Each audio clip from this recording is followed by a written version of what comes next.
19 उर्वरकों के नमूने लिए गए। 765 फर्मों को कारण बताओ नोटिस दिया। 351 फर्मों के उर्वरकों पर विक्रय पर रोक लगाई। 169 उर्वरक विक्रय प्राधिकार पत्र निरस्त किए गए। बैठो आप नहीं, नो क्वेश्चन नंबर बैठो। हरिमोहन जी, अंकित नहीं, हरिमोहन जी बैठो। ये हमेशा डिस्टर्ब करने का मानस है क्या?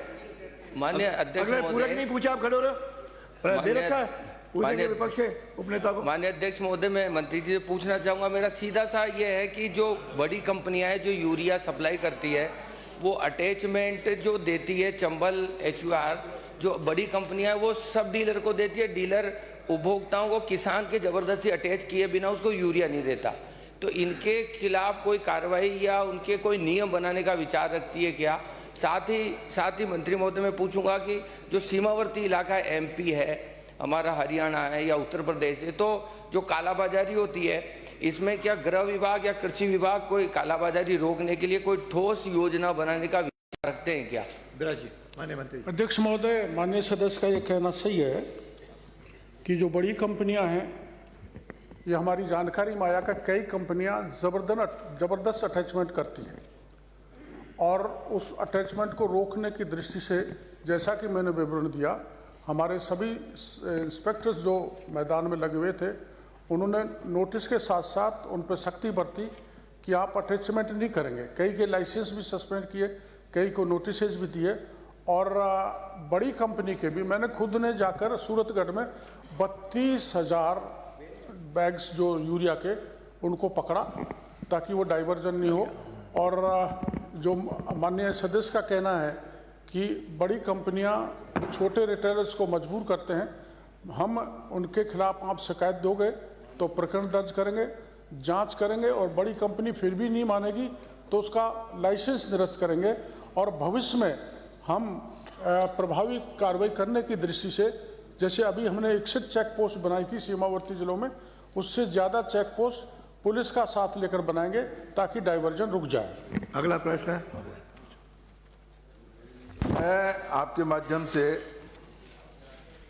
मंत्री जी से ये जानकारी चाहूँगा, और सरकार कह रही है कि हमने मांग से ज़्यादा आपूर्ति की है, परंतु माननीय नेता प्रतिपक्ष जी ने 63 न्यूज़ कटिंग अभिभाषण रिप्लाई के दौरान टेबल की थी, तो जिसमें यूरिया की भारी कमी के समाचार थे।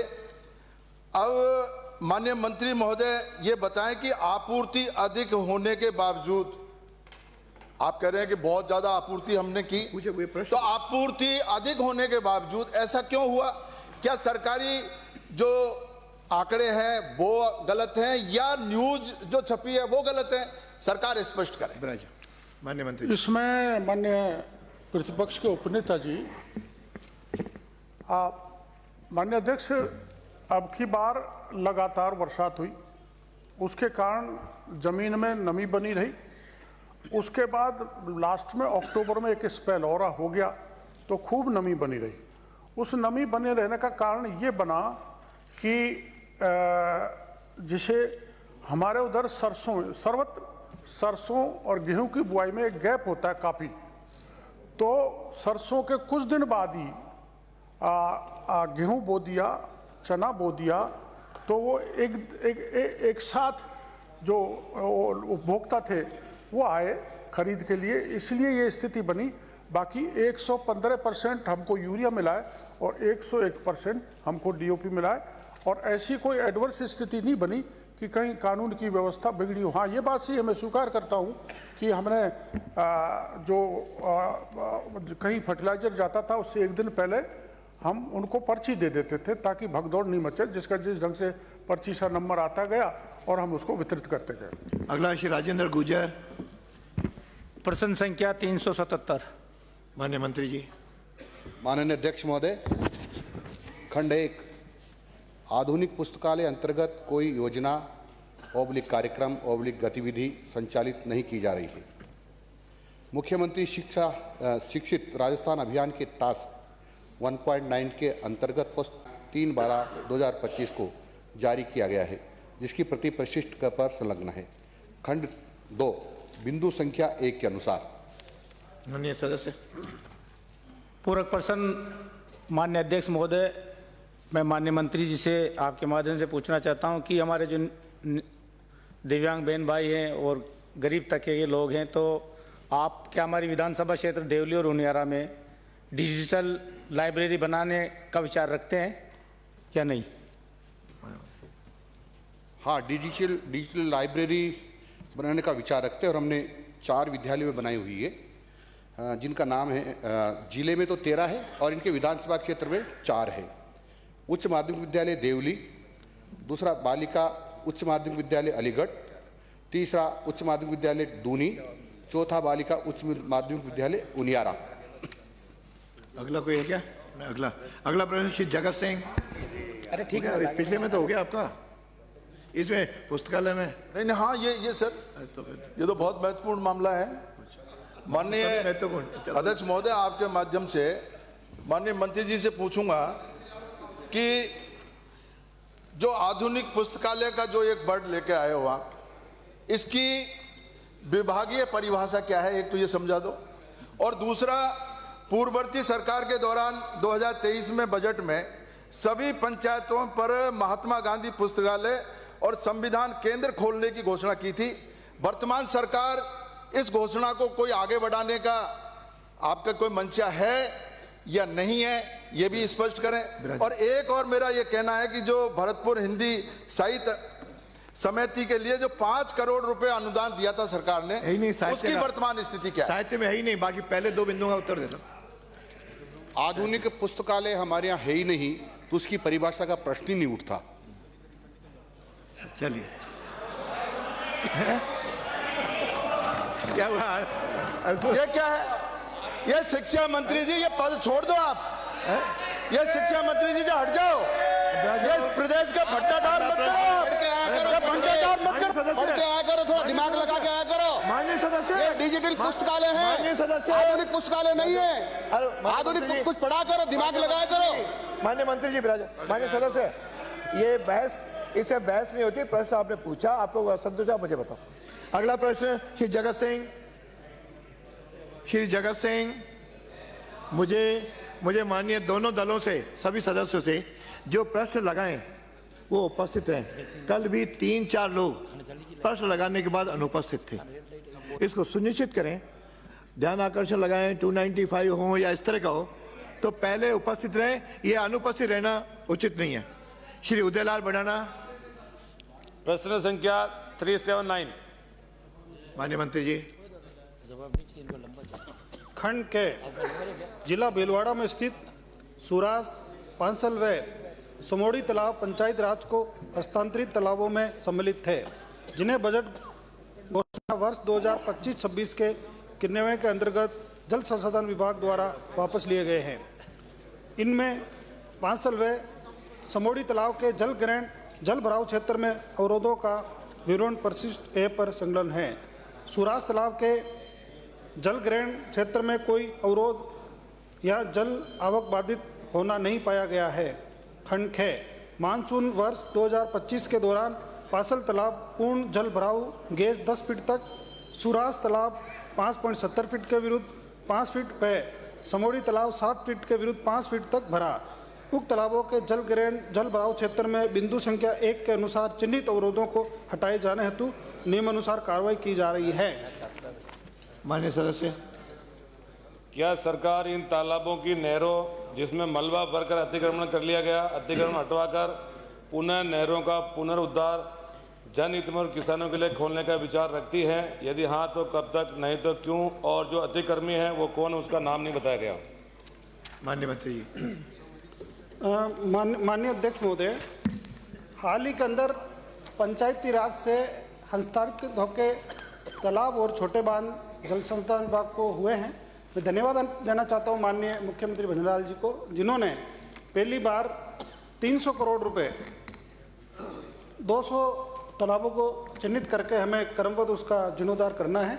तो मैं आपको विश्वास दिलाता हूं कि इसमें हम आपका ले लेंगे जो सुझाव है। दूसरा, आप जिसने अतिक्रमण कर रखा है, मलबा डाल रखा है, उस कंपनी का आप नाम पूछ रहे हो लीजधारी का, तो उसका नाम है जिंदल शाह लिमिटेड भीलवाड़ा, उसकी ML नंबर है 331/2005, निकट ग्राम डेडावास में है, जिसका क्षेत्रफल है 1556.78 हेक्टर।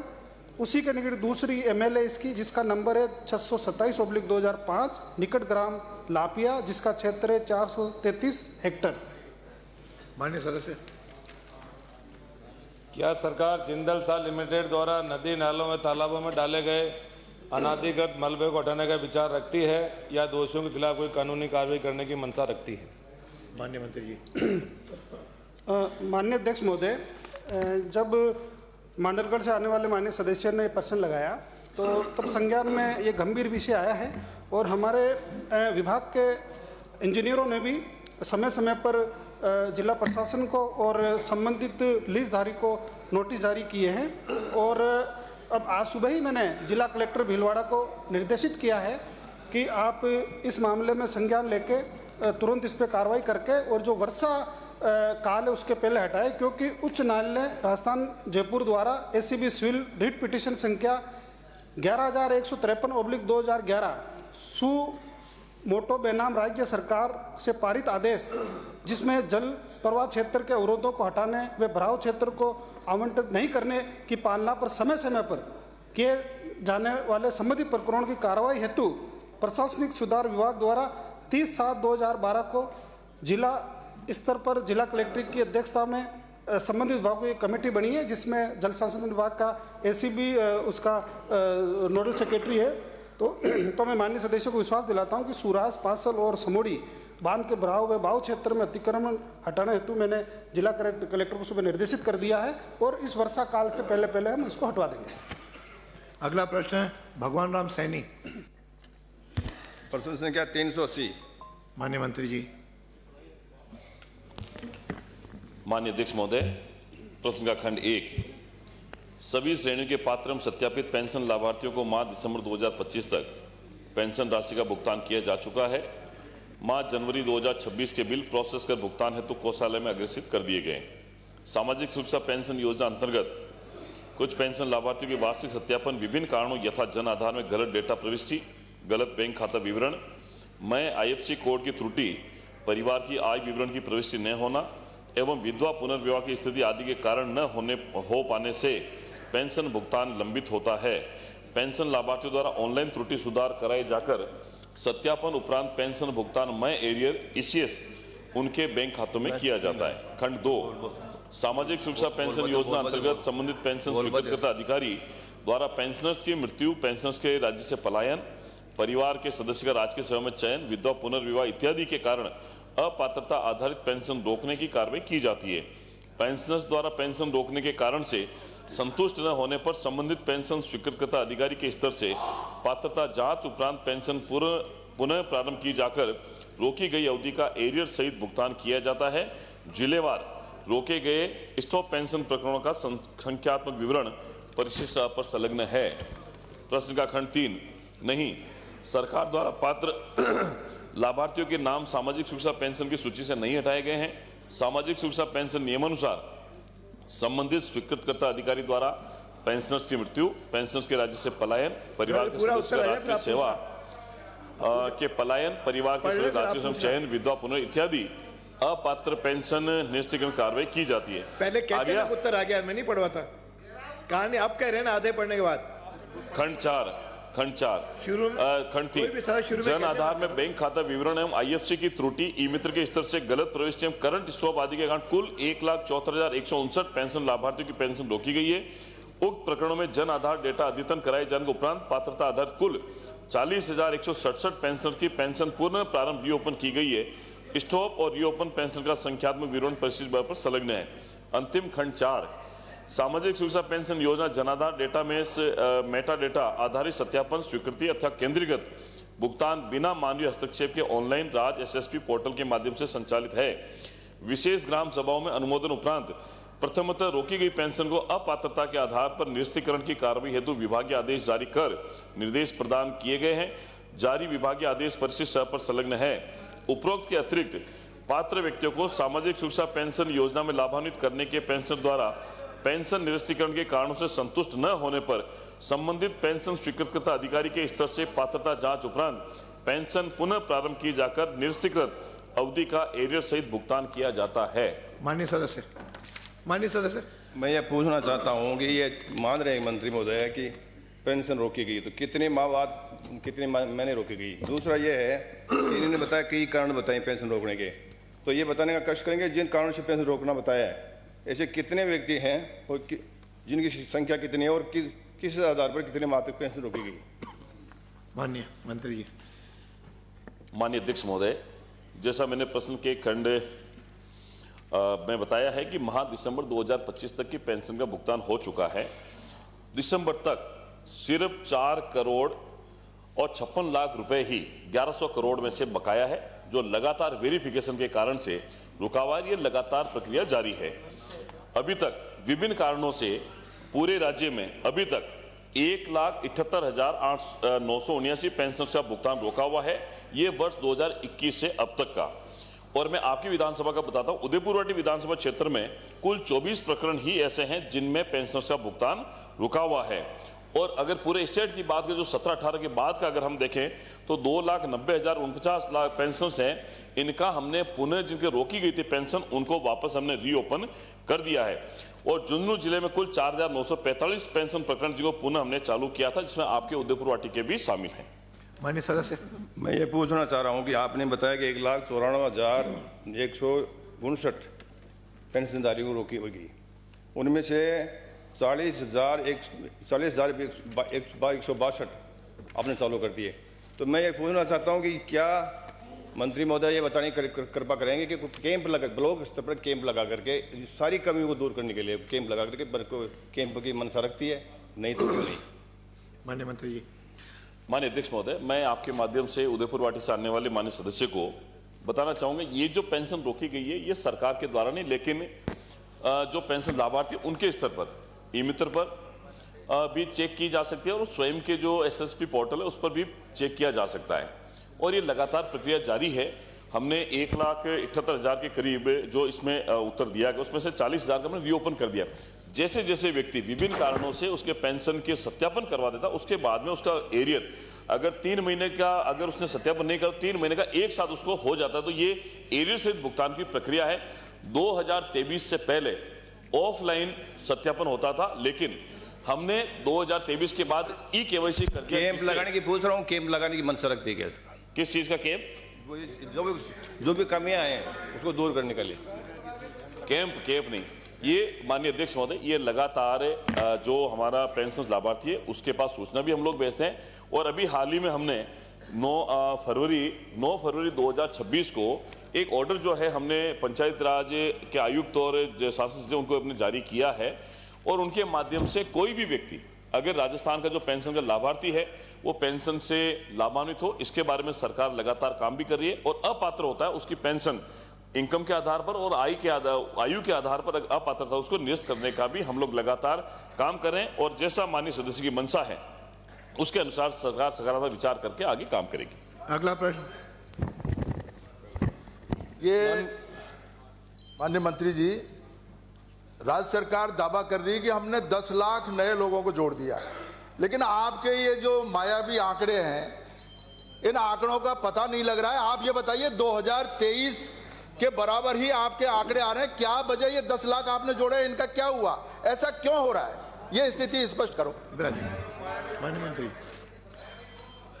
माननीय अध्यक्ष महोदय, मैं प्रतिपक्षी उपनेता जी को बताना चाहूँगा, ये बात सही है कि वर्ष 2023 से लेकर 2026 की अगर हम लोग बात करें तो ये जो माननीय मुख्यमंत्री महोदय ने भी कहा, हमने भी कहा, हमने हमारी सरकार आने के बाद में 10.5 लाख के करीब नए लाभार्थी वो हैं जिनको पेंशन से जोड़ा है।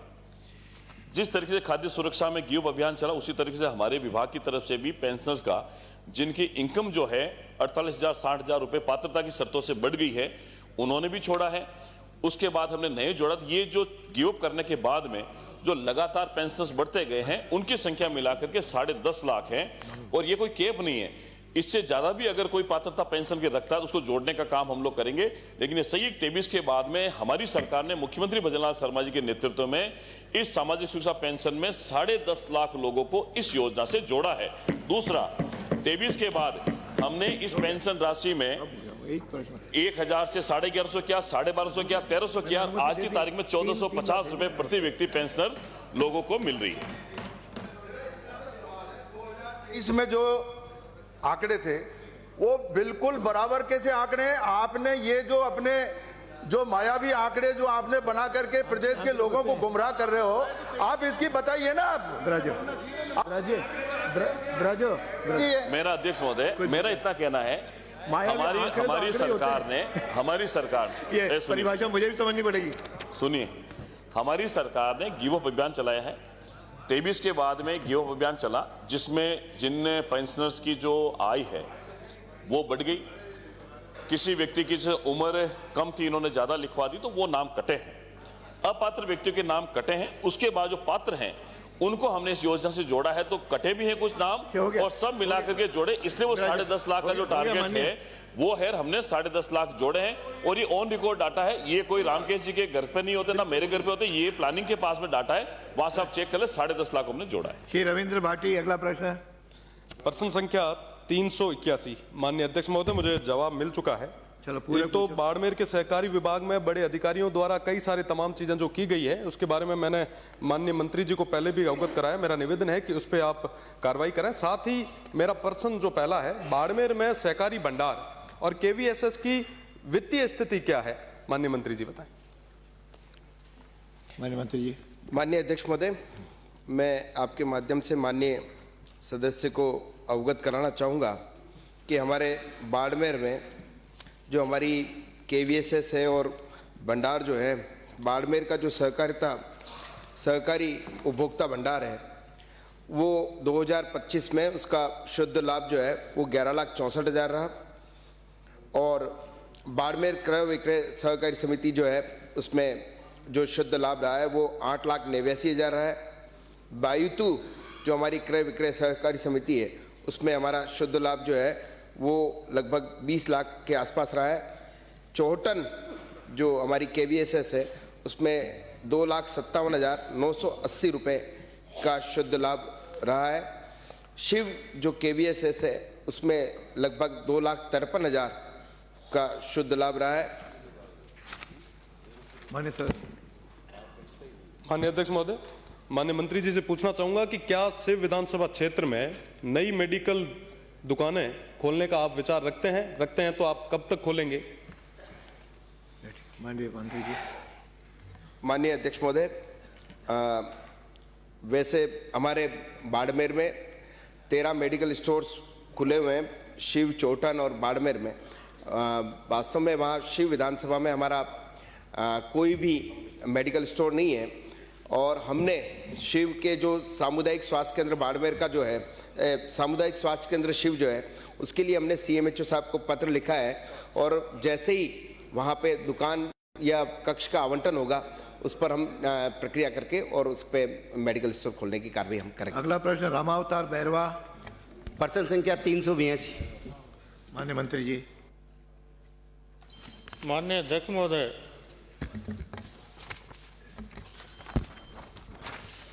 खंड 1 जी नहीं जयपुर विकास प्राधिकरण द्वारा चाकसू विधानसभा क्षेत्र में वर्ष 2020 से 2025 तक भूमि आवंटित करके सुविधाएं विकसित नहीं की गई। खंड 2 जी हां, चाकसू विधानसभा क्षेत्र में वर्ष 2020 से 2025 तक रोड लाइट व सड़कों का निर्माण करवाया गया है। रोड लाइट व सड़क निर्माण कार्यों का मैं लंबाई का विवरण परिशिष्ट है पर संलग्न है। विस्तृत रूप से अगर बात करूं तो इनके निर्वाचन क्षेत्र में 4 स्थानों पर रोड लाइट लगाने का काम किया गया, जिसमें मेन चाकसू रोड पर चाकसू बाईपास से बावड़ी तक 18.87 लाख रुपए खर्च करके 67 रोड लाइट लगाई गई हैं। बाजाजपुरा से बालाजी धाम तक एवं रामपुरवास चाकसू रोड पर रोड लाइट लगाने का कार्य 18.98 लाख रुपए खर्च करके 180 लाइट लगाई गई हैं। 19 मील रोड से 4 सरकारी स्कूल तक रोड लाइट प्रदान एवं लगाने का कार्य 17.10 लाख से करके 133 लाइट लगाई गई हैं। और बरखेड़ा बिस्सा जैन मंदिर से पुरानी रोड शिवदासपुरा तक रोड लाइट लगाने में 18.19 लाख रुपए खर्च करके और 188 रोड लाइट लगाई गई हैं। और चाकसू विधानसभा क्षेत्र में वर्ष 2020 से 2025 तक 23.55 किलोमीटर सड़कों का निर्माण करवाया गया है। माननीय अध्यक्ष महोदय, आपके माध्यम से मेरा पूरक प्रश्न है। चाकसू, बस्सी, बगरू, जमारामगढ़ विधानसभा में स्थानीय नगर निकाय का अत्यंत सीमित करते हुए जेडीए का दायरा हाल ही में बढ़ाया गया है।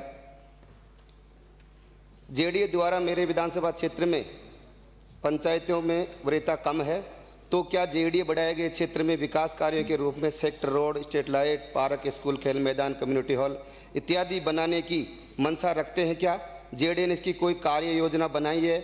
उसकी कोई सीमा तय की है? यदि हाँ तो कब तक, नहीं तो क्यों? माननीय मंत्री जी। माननीय अध्यक्ष महोदय, मैं माननीय विधायक महोदय को और सदन को अवगत कराना चाहूँगा कि जयपुर विकास प्राधिकरण का जो विस्तारित क्षेत्र है उसमें वहाँ की मांग और आवश्यकता और बजट की उपलब्धता के अनुसार विकास के काम करवाए जाते हैं। और भविष्य में भी जैसे जैसे मांग और आवश्यकता आएगी और बजट की उपलब्धता होगी, उसके अनुसार विकास कार्यों को अंजाम दिया जाएगा। इसके अलावा मैं माननीय विधायक महोदय को और स्पष्ट कर दूं कि जयपुर विकास प्राधिकरण के विस्तार के बाद जो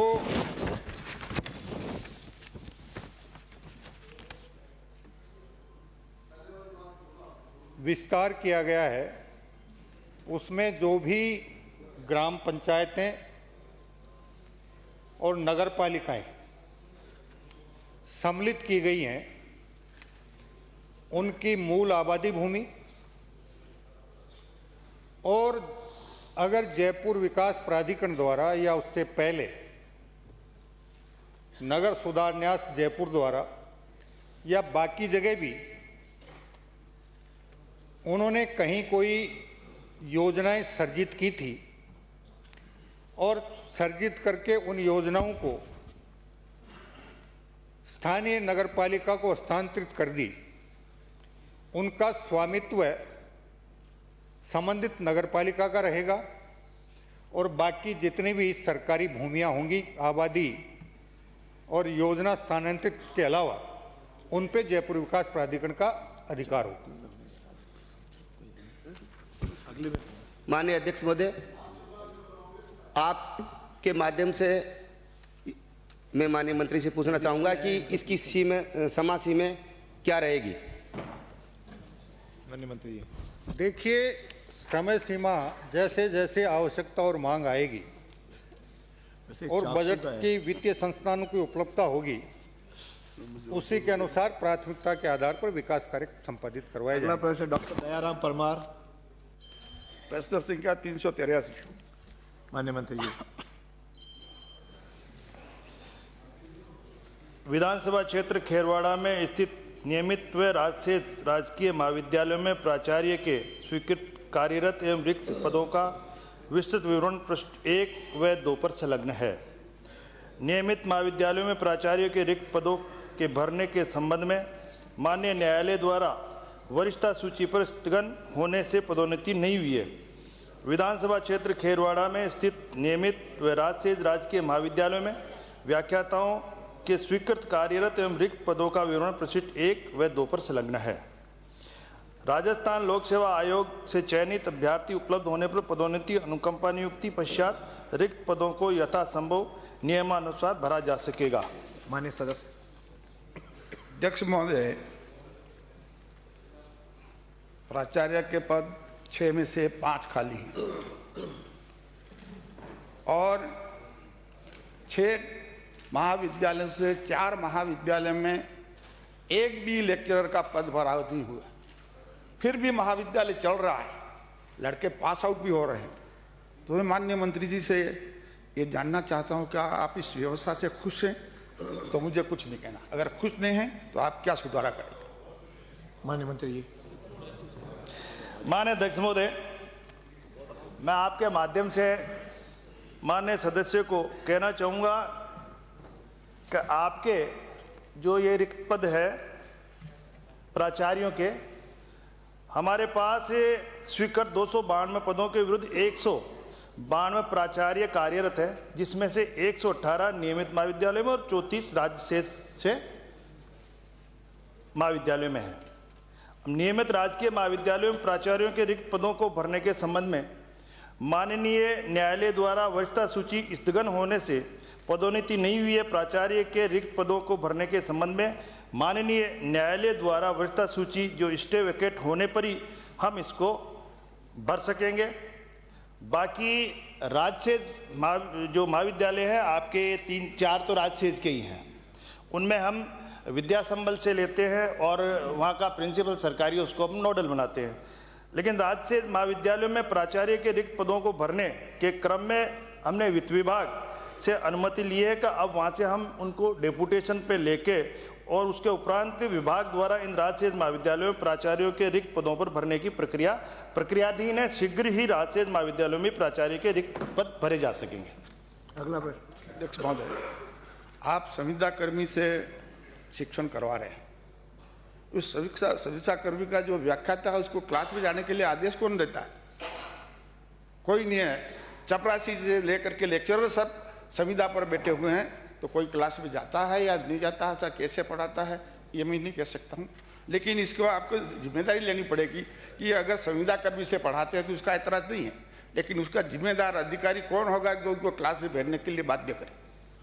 माननीय अध्यक्ष महोदय, ये इनकी सरकार के कारनामे जो हमारे को भुगतने पड़ रहे हैं। जिस तरह से इन्होंने राजसेज की सोसाइटी बेस पे महाविद्यालय इन्होंने खोले, इन्होंने कोई पदों की कोई व्यवस्था नहीं की और इन्होंने केवल विद्या संबल से लेकर हम सरकारी महाविद्यालयों से भी भर नहीं सकते, तो हम लेंगे तो विद्या संबल से आपकी व्यवस्था करी हुई है उससे ले रहे हैं। लेकिन फिर भी हम इसके लिए हम वैकेंसी निकाल रहे हैं। निश्चित रूप से आने वाले जल्दी ही उस वैकेंसी के द्वारा आपके इन राजसेज के महाविद्यालय में व्यवस्था हो जाएगी। श्री हरीश चौधरी। प्रश्न संख्या 384 उत्तर आ चुका है। मान्य पूरे पूछिए। अध्यक्ष महोदय, सबसे काबिल मंत्री जी हमारे अध्यक्ष जी के साडू जी के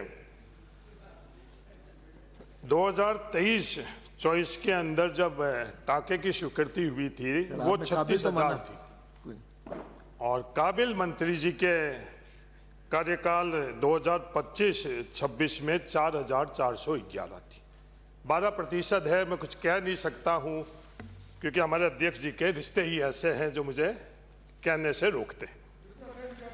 पर ये 4,414 में से एक भी कार्य का प्रधानमंत्री आवास के अलावा एक भी कार्य का मस्ट्रोल जारी हुआ या नहीं, एक भी कार्य का मस्ट्रोल जारी नहीं हुआ। मेरा मंत्री जी से निवेदन है कि जो व्यक्तिगत लाभार्थी के तौर पर प्रधानमंत्री आवास की जो छूट दे रखी हमने 20 कार्य के अलावा, क्या उस श्रेणी के अंदर इन टाकों को भी, क्योंकि टाके भी व्यक्तिगत लाभार्थी की श्रेणी में ही आते हैं, क्या उनमें आप ये छूट दोगे क्या? माननीय अध्यक्ष महोदय, जैसे माननीय सदस्य ने सवाल किया है कि ये टाकों में और इनमें मस्टॉल नहीं मिल रही, कुछ समय के लिए बंद हुई, तो उसका कारण माननीय अध्यक्ष महोदय आपको पता है कि 2022 में राइडर आ गया, 20 से ज़्यादा वर्क एक साथ नहीं चलेंगे। और ये जो टाके हैं, इन टाकों के संबंध में माननीय अध्यक्ष महोदय, पिछले राज्य में जो इनके मंत्री थे साथी रमेश जी, उन्होंने एक जांच कराई जिसका मैंने आरडी की डिमांड में भी जवाब दिया था, और वो नोट शीट मेरे पास है। उन्होंने उस नोट शीट पर अंकित किया है कि बाड़मेर जिले में विगत 3 वर्षों में 1537 करोड़ रुपए के लगभग 50,000 व्यक्तिगत लाभ के कार्य करवाए गए, जिसमें 1.50 लाख रुपए प्रति कार्य के हिसाब से धरातल पर लगभग 750 करोड़ रुपए का कार्य मौके पर है ही नहीं, इनके मंत्री कह रहे हैं।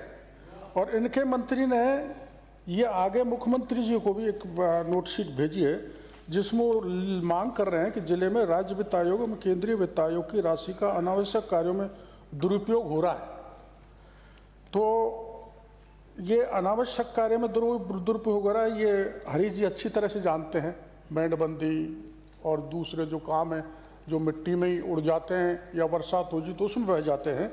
विगत 3 वर्षों में जिले में राज्य वित्त आयोग और केंद्रीय वित्त आयोग के अंतर्गत करोड़ों रुपए की राशि का व्यय किया गया, परंतु धरातल पर कोई काम नजर नहीं आता है।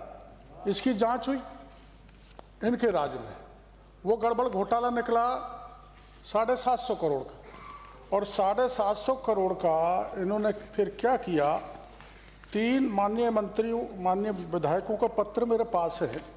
अब उत्तर दे दो।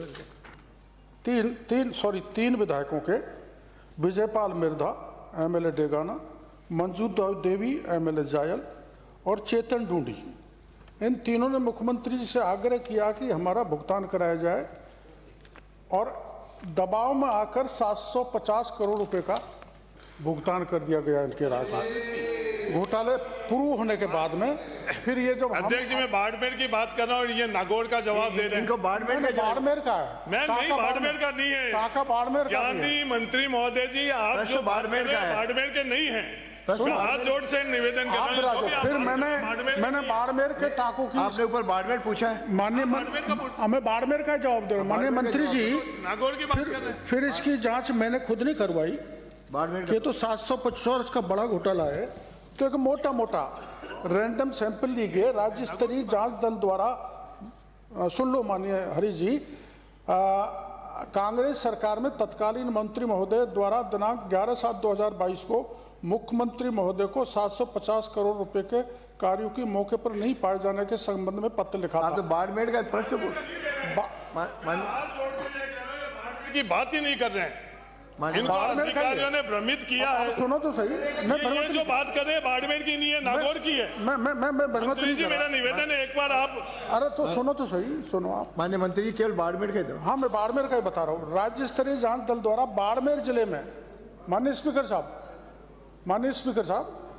हमारे टाइम पे राज्य स्तरीय जांच दल द्वारा बाड़मेर जिले में व्यक्तिगत 47 कार्यों के रैंडम जांच के आधार पर 5 वर्ष में कुल 5,08,30 व्यक्तिगत कार्यों की तथा 16 ग्रेवल सड़कों का रैंडम भौतिक सत्यापन करवाया गया, जिसके आधार पर कुल 24,886 सड़क संपर्क कार्यों पर लगभग 14,086.52 करोड़ रुपए का अनियमित भुगतान किया गया। ये बाड़मेर का है, और ये बाड़मेर का भुगतान है। और अभी हमने फिर स्टेट लेवल की कमेटी बना दी, तो ये गड़बड़ हो जाने के कारण ये जो आपके टाकों का भुगतान कुछ देर के तो जांच के कारण रुक गया। कुछ भारत सरकार ने की एक टीम आई, अध्यक्ष महोदय, भारत सरकार की टीम आई। ये मस्ट्रोल का पूछ रहे हैं, ये मस्ट्रोल का पूछ रहे हैं। सुना आपसे मंत्री जी, मैं बड़ा सरल सा सवाल पूछा। ये पूछा मस्ट्रोल एक भी नहीं दिया गया है। मस्ट्रोल का 2 साल का श्रेणी में आप रखोगे या नहीं रखोगे? नहीं, कारण दिया है, ये कारण थोड़ी है। जोगाराम जी, आप भी समझदार होकर ऐसे कर।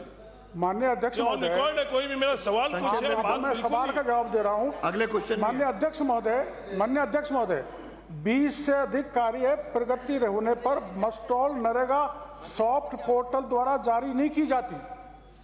ये जानते हैं, तो मस्टॉल जारी नहीं होती। 20 से ज्यादा काम है, एक।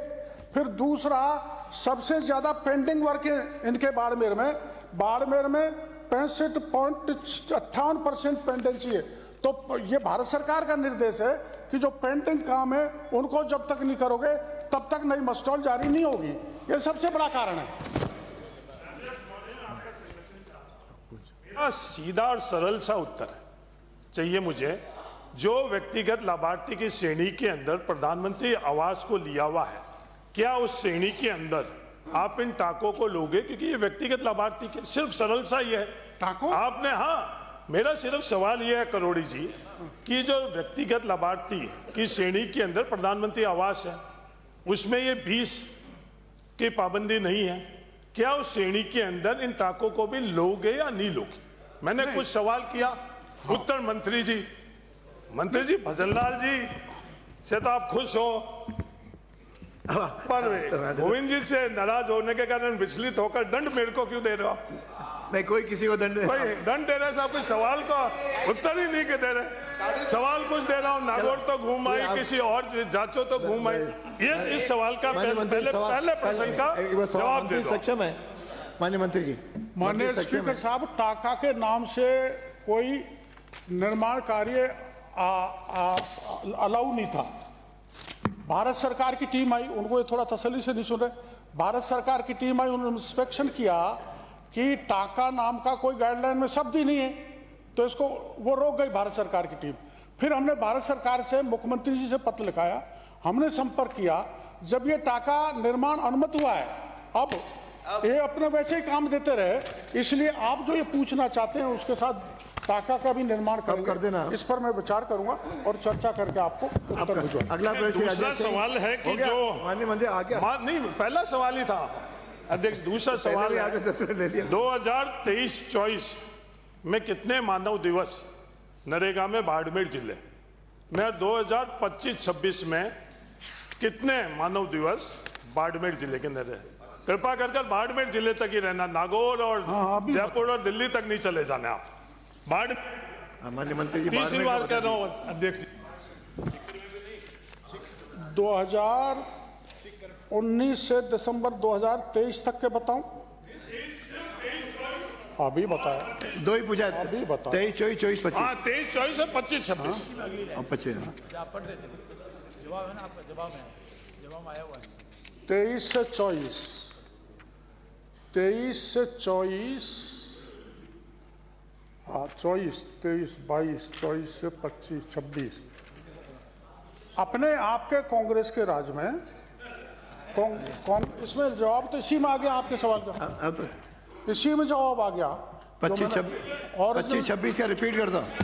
25-26 का मैं बता सकता हूँ। 25-26 और जनवरी 2024 से 20-2-2026 तक स्वीकृत कार्यों की संख्या 97,310। अब हो गया 11 मिनट, पूछ लेना।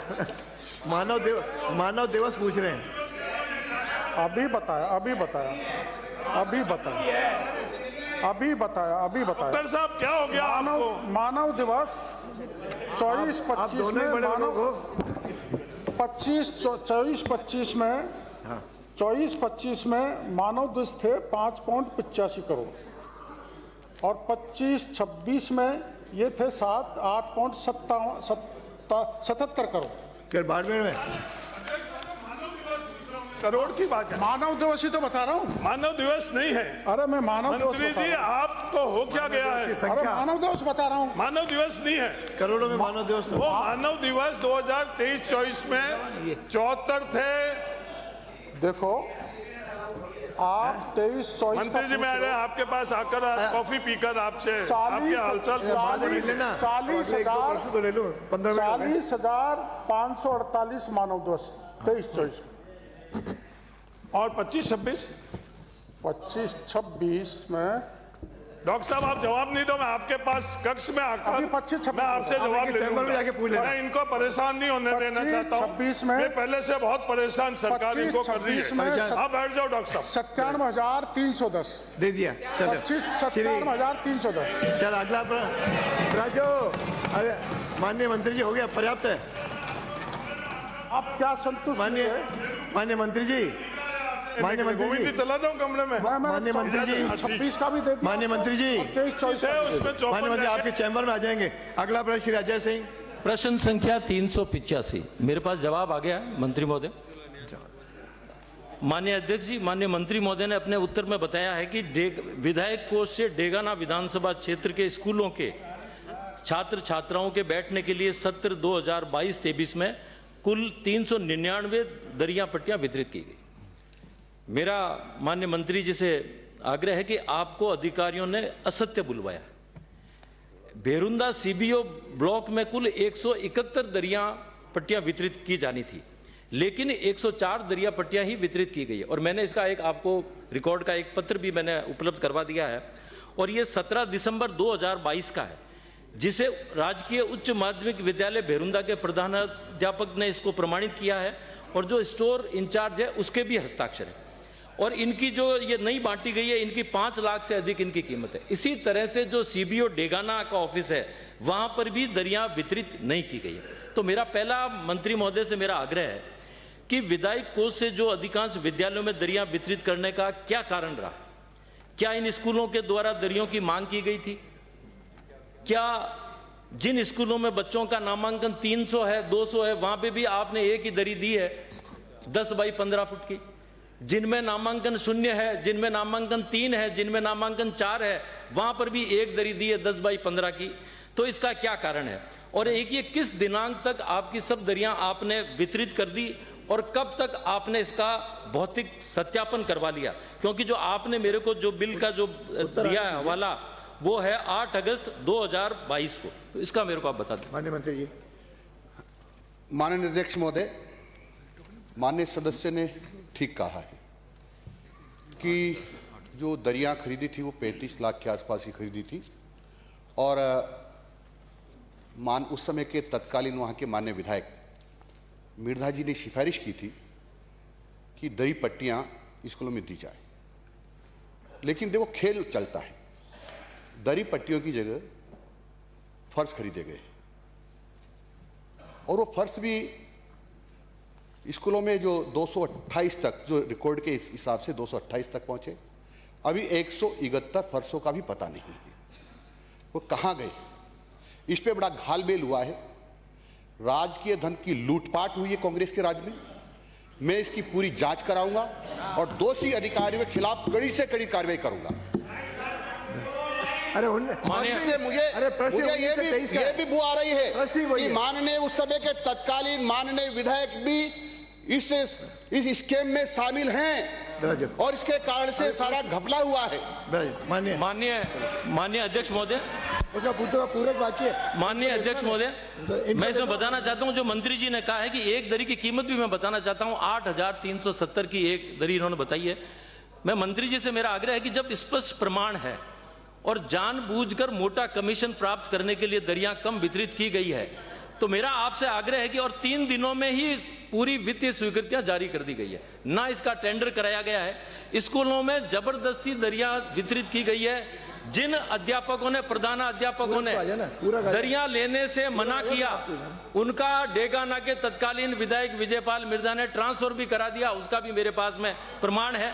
तो प्रश्न पूछो। और मेरा माननीय मंत्री महोदय, आपसे मेरा यह आग्रह है कि जो सीबीओ उस समय एसीबीओ प्रथम थे, उनके पास में चार्ज था, और वही इसके मुख्य सूत्रधार हैं। तो मेरा आपसे आग्रह है कि उनको तुरंत निलंबित करके समय सीमा में जो बिंदु बताए गए उसकी जांच करके इसको विधानसभा में या इसको बताएं, क्योंकि इसमें भ्रष्टाचार की बू आती है। प्रश्न आ गया फिर। इन्हें विस्तृत जांच कराने से पहले मैं तत्कालीन जो बीओ है, यानी ब्लॉक शिक्षा अधिकारी, उसको निलंबित करता हूं।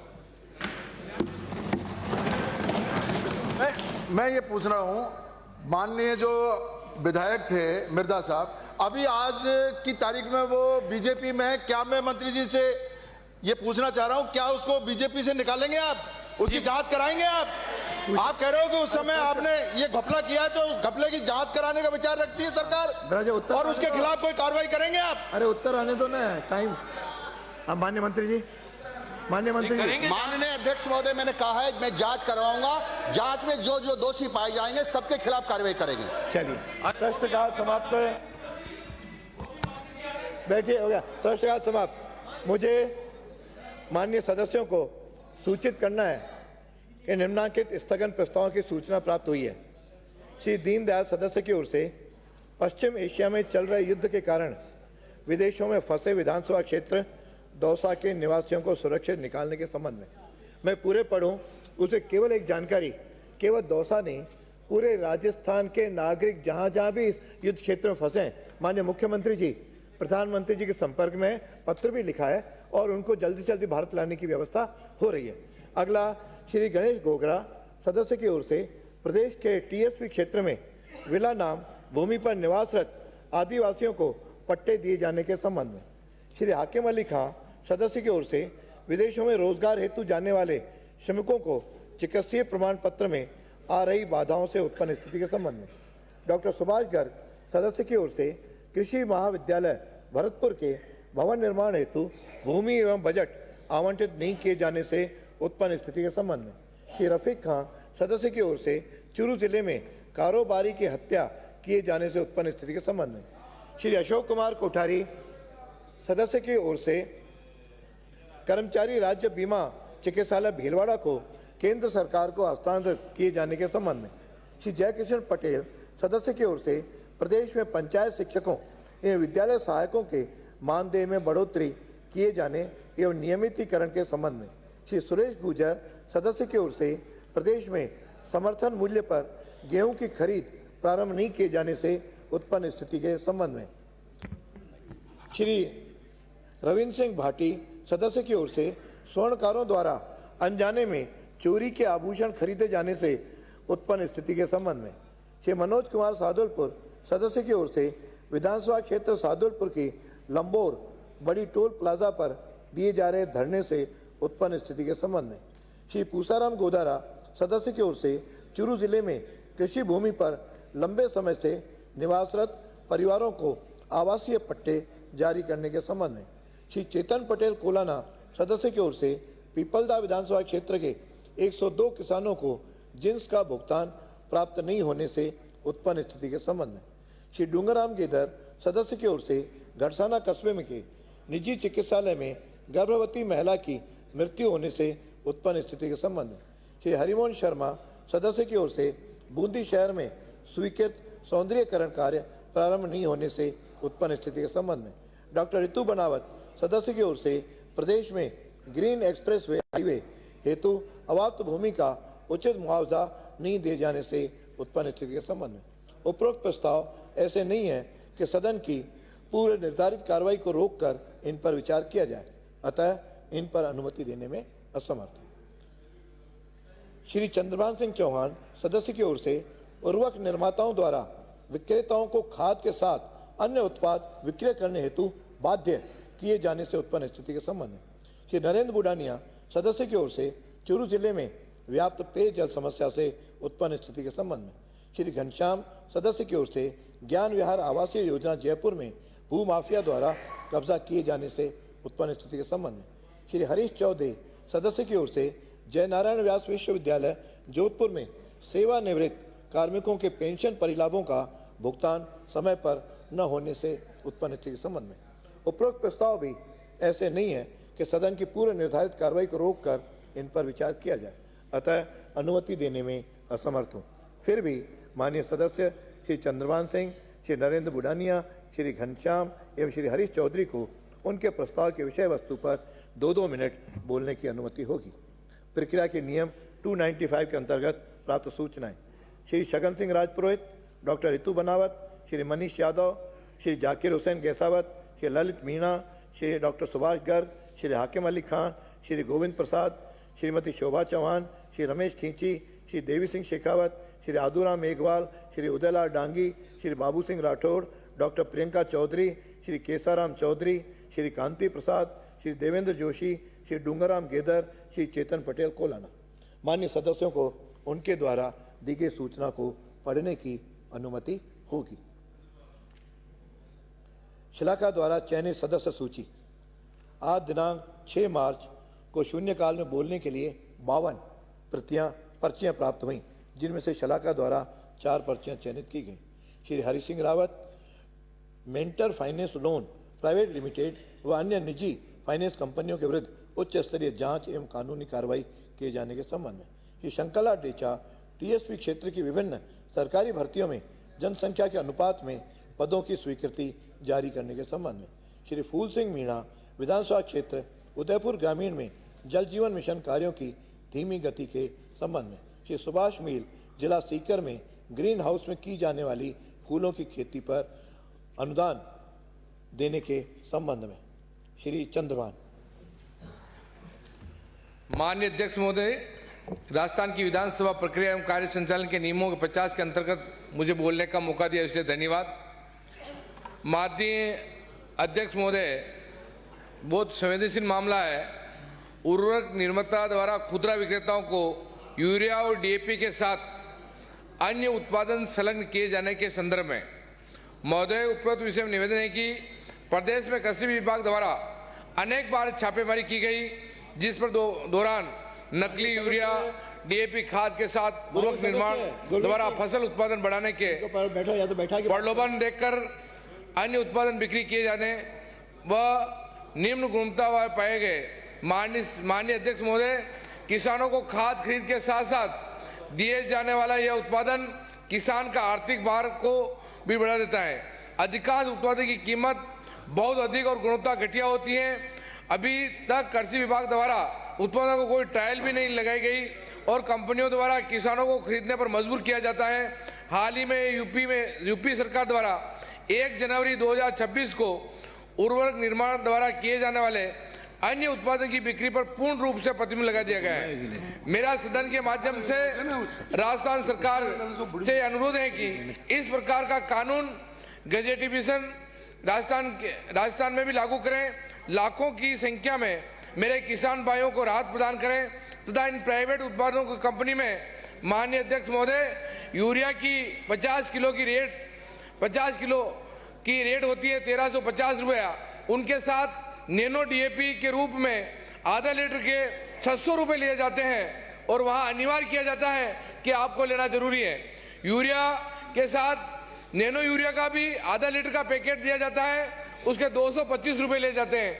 मेरा माननीय कृषि मंत्री जी बैठे हैं, ऐसा कोई आप ऐसा निकालें कि जहां भी कोऑपरेटिव के माध्यम से हो या किसान के माध्यम से हो, जहां भी खाद दिया जा रहा है वहां अनिवार्य आपको नैनो यूरिया का आधा लीटर का पाउच दिया जाता है। उसका 600 रुपए तो डीएपी के लिए जाते हैं और यूरिया के 225 रुपए ले जाते हैं। ऐसी सरकार पाबंद करे कि नैनो यूरिया अगर जो किसानों को चाहिए तो ले, अगर नहीं चाहिए तो डीएपी और यूरिया केवल ऐसा साथ अनिवार्य उनको नहीं दे। ऐसा सरकार आज ही ऐसा सर्कुलर निकाले, क्योंकि डीएपी जो भी डीएपी का कट्टा लिया जाता है उसके साथ अनिवार्य नैनो डीएपी लेना अनिवार्य कर दिया गया है और यूरिया के साथ भी नैनो यूरिया का आधा लीटर का पाउच अनिवार्य कर दिया गया है और उनके 225 और जो 600 रुपए लग रहे हैं वो अतिरिक्त लग रहे हैं। सरकार उसका जवाब भी दे और ऐसा कोई नियम सर्कुलर निकाले कि आगे के लिए ऐसा भार किसानों पर नहीं पड़े। मंत्री कोई बोलेंगे? की भावनाओं के साथ मैं शामिल हूँ और ये बात सही है कि कुछ कंपनियां ये टैगिंग करती हैं, अटैचमेंट करती हैं। उसके लिए हमने निगरानी की दृष्टि से प्रभावी तंत्र बनाया था। कुछ के लाइसेंस भी सस्पेंड किए, कुछ को नोटिसेज भी दिए, किंतु हम जो माननीय सदस्य ने कुछ उत्तर प्रदेश की जो प्रभावी कार्रवाई का उदाहरण दिया है उस तर्ज पर हम नोटिस जारी कर देंगे। धन्यवाद। श्री नरेंद्र बुडानिया। धन्यवाद अध्यक्ष महोदय। अध्यक्ष जी, मैं आज चूरू जिले के पीने की पानी की समस्या सरकार के ध्यान में लाना चाहता हूं। पीने का पानी जनता को मुहैया कराने की सरकार की जिम्मेदारी होती है। आज हालात पीने के पानी के ऐसे बने हुए हैं जिसकी हम कल्पना नहीं कर सकते। अध्यक्ष महोदय, एक गरीब आदमी, माननीय सदस्य कम से सदन सबके लिए बोल रहे हैं, मेरे लिए नहीं बोल रहे हैं। आप बाद में काम करवा लो। अपने बच्चों को, पशुओं को पानी पिलाने के लिए 1000 रुपये से लेके 1500 रुपये तक टैंकरों के दे रहे हैं। टैंकरों से सरकार के लोग, सरकार के अधिकारी उनसे मिले हुए हैं। टैंकरों से पानी सप्लाई हो रहा है, लेकिन घरों में, गांव में पानी सप्लाई नहीं हो रहा। ये बात समझ के बाहर की बात है। अध्यक्ष महोदय, मेरे विधानसभा क्षेत्र में एक अजीबोगरीब स्थिति है। यहां पर दो एक्शन बैठते हैं। एक रेगुलर जो पीने के पानी को पिलाने का काम करता है, एक प्रोजेक्ट का एक्शन जो जेजेएम का और निर्माण कार्यों को काम देख रहा है। अध्यक्ष महोदय, ताज्जुब करोगे, 2 साल से पद खाली पड़े हैं। 2 साल से दोनों पद खाली पड़े। एएन के पास चार्ज है, कौन कहना मानेगा एएन का? आज करोड़ों रुपए के काम चल रहे हैं, कौन सुनेगा एएन की? लेकिन इसके पीछे असलियत दूसरी है। अध्यक्ष महोदय, इन लोग एएन को चार्ज दिलवाने के बाद उससे गलत काम करवाए जा रहे हैं। वो दबाव है कि तुझे एक्शन का चार्ज हटा देंगे। उनसे झूठे बिल बनाए जा रहे हैं, झूठे टेंडर लगाए जा रहे हैं। मैं कहना चाहता हूं कि तारानगर के अंदर जो रेगुलर का एक्शन है उसमें कितने जो शिकायतें चल रही हैं, कितनी शिकायतें पेंडिंग हैं, लेकिन ऐसे अधिकारी को लगा रखा है। अध्यक्ष महोदय, मैं सरकार का ध्यान, ये बहुत आवश्यक मुद्दा है। तारानगर और इस इंदिरा गांधी कुमारान लिफ्ट कैनाल से जुड़े हुए काम, अभी नहरबंदी चल रही है। अभी मार्च में 60 दिनों की नहरबंदी होगी। हम तो नहर के पानी पर ही निर्भर हैं। तो 60 दिन तक पानी नहीं मिलेगा तो जनता के हालात क्या होंगे? स्टोरेज करने के इनके पास साधन नहीं है, तो हम कहां जाएंगे हम लोग? आज इसके ऊपर बैठ करके सरकार को विश्वास दिलाना चाहिए कि नहरबंदी के अंदर हम जो है तारानगर और अन्य पूरे जिले को और जो इसे प्रभावित वाले क्षेत्र को जो है हम पानी उपलब्ध करवाएंगे। मंत्री जी यहाँ बैठे हैं, इनको मालूम है, मैं इनसे मिला हूं, ये कह रहे हैं हम तो मजबूर हैं, हमारे पास अधिकारी नहीं है। अरे अध्यक्ष महोदय, पीने के पानी के अधिकारी नहीं है और उनके बिना जनता मर रही है, तो मैं समझता हूँ डबल इंजन की सरकार का क्या हाल होगा। श्री घनश्याम। माननीय अध्यक्ष महोदय, आपने स्थगन पर बोलने का मौका दिया, इसके लिए आपका बहुत बहुत धन्यवाद। माननीय अध्यक्ष महोदय, मैं जयपुर में खो नागौरिया थाने के इलाके की बात करता हूँ। वहाँ पर एक व्यक्ति ने अपनी जमीन सोसाइटी को बेच दी। सोसाइटी ने वहाँ पट्टे काट दिए और पट्टा धारकों ने वहाँ मकान बना लिए, बाउंड्री करा ली, और उसका देहांत होने के बाद उसकी बेटी ने गुंडों से मिलकर उन कॉलोनी वासियों के वहाँ से सारा अतिक्रमण को उसको हटा दिया है, मकानों को तोड़ दिया है। तो ये एक बहुत गंभीर मुद्दा है। वहाँ एफआईआर भी कई हो गई है, उसके बावजूद खो नागौरिया पुलिस वहाँ कार्रवाई नहीं कर रही है। इसके साथ ही ऐसे जयपुर में बहुत सारे ऐसे मामले हैं जिसमें गुंडे लोग और बदमाशों से मिलकर कॉलोनी वासियों को परेशान करते हैं और एफआईआर होने के बाद भी उसमें पुलिस कोई कार्रवाई कर नहीं रही है। मेरा आपके माध्यम से गृह मंत्री जी से निवेदन रहेगा कि ऐसे मामलों में तुरंत जांच करानी चाहिए और जो निर्दोष लोग हैं उनके मकान क्यों तोड़े जा रहे हैं, ये बहुत ही विशेष गंभीर मुद्दा है। और खो नागौरिया पुलिस को इसमें हिदायत दी जाए कि भाई इनमें क्यों नहीं कार्रवाई आप कर रहे हैं और मकानों को क्यों तोड़ा जा रहा है। जिनके बाउंड्रियाँ हो गई है उनकी बाउंड्री तोड़ दी और उसमें तारबंदी करके वो वापस उस जमीन को हथिया रहे हैं। ऐसे इस प्रकरण में मैं आपसे निवेदन चाहूँगा, वहाँ एक राजहंस गृह निर्माण सहकारी समिति है, उसने भी एफआईआर कराई है, उसने पट्टे जारी किए हैं। तो राजहंस गृह निर्माण सहकारी समिति की भी जांच की जाए कि भाई किस कारण से इन लोगों को परेशान किया जा रहा है।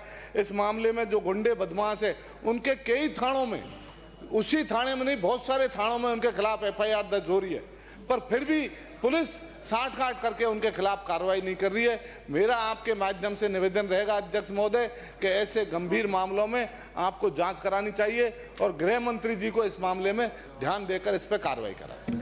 श्री हरीश चौधरी। धन्यवाद अध्यक्ष महोदय।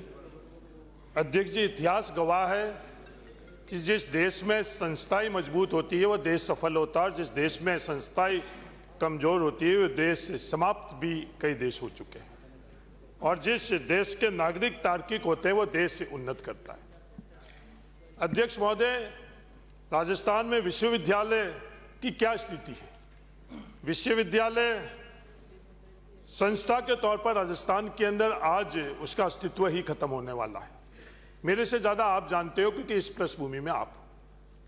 विश्वविद्यालय का मूल उद्देश्य होता है रिसर्च एंड डेवलपमेंट।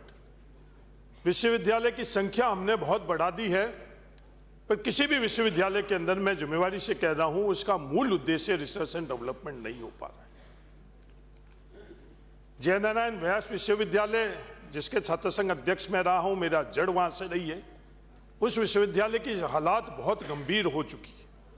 पहले से ही उस विश्वविद्यालय लगभग समाप्त हो गया था। फिर एक फैसला कि उस विश्वविद्यालय के 2 विश्वविद्यालय बनाया जाए, एमडीएम विश्वविद्यालय और वो का वो कोर्स, सिर्फ इंजीनियरिंग विश्वविद्यालय नहीं, जो जयनारायण विश्वविद्यालय के अंदर कोर्सेज चल रहे थे वो के वो कोर्सेज कर दूसरे विश्वविद्यालय में गए, और दोनों के दोनों विश्वविद्यालय का आज अस्तित्व ही खतरे में है।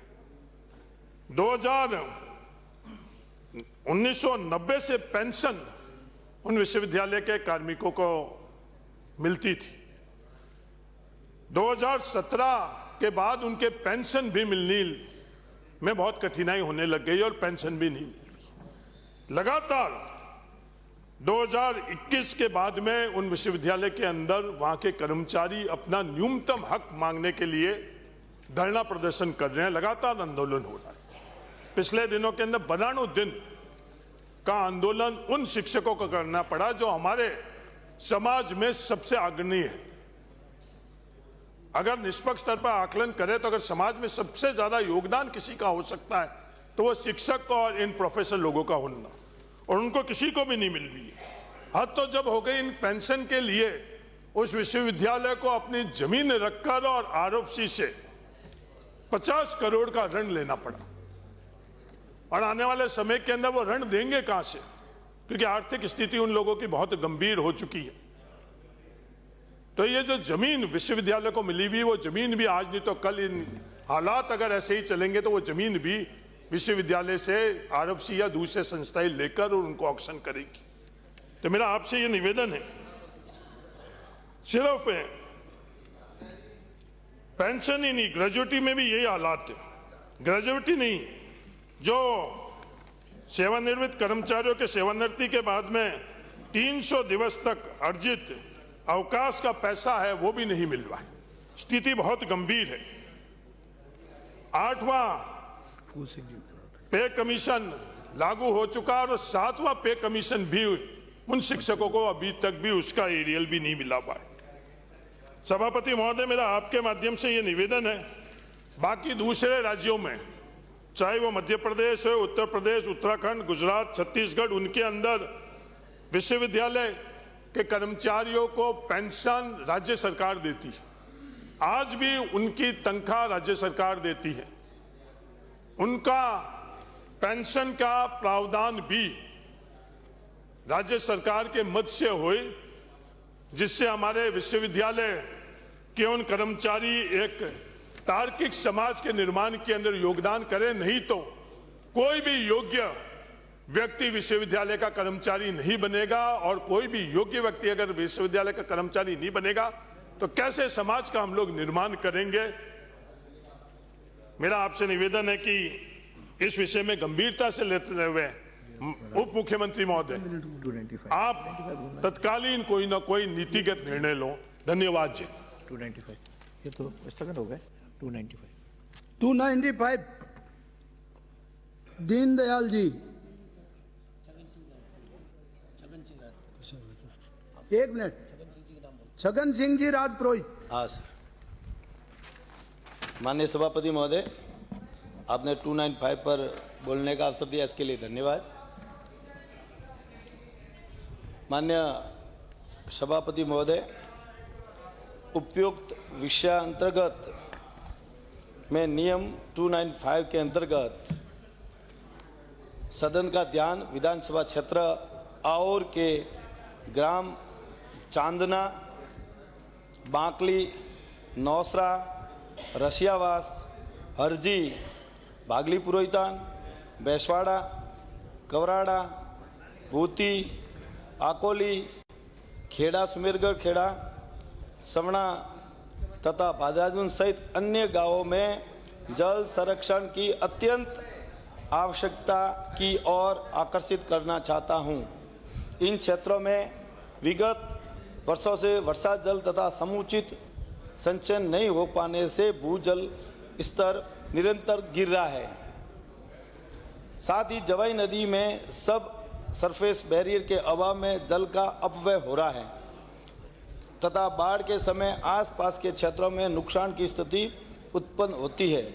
अतः बांध, एनीकेट व नहरों के जीर्णोद्धार, नवीनीकरण, जवाई नदी में सब सरफेस बैरियर निर्माण एवं बाढ़ सुरक्षा हेतु तटबंदी पिचिंग कार्यों के लिए 139 करोड़ रुपए की स्वीकृति प्रदान कर शीघ्र कार्य आरंभ कराया जाना जनहित में अत्यंत आवश्यक है। अतः माननीय मंत्री महोदय से निवेदन है कि उक्त कार्यों को प्राथमिकता देते हुए स्वीकृति एवं बजट आवंटन सुनिश्चित करने की कृपा करावे।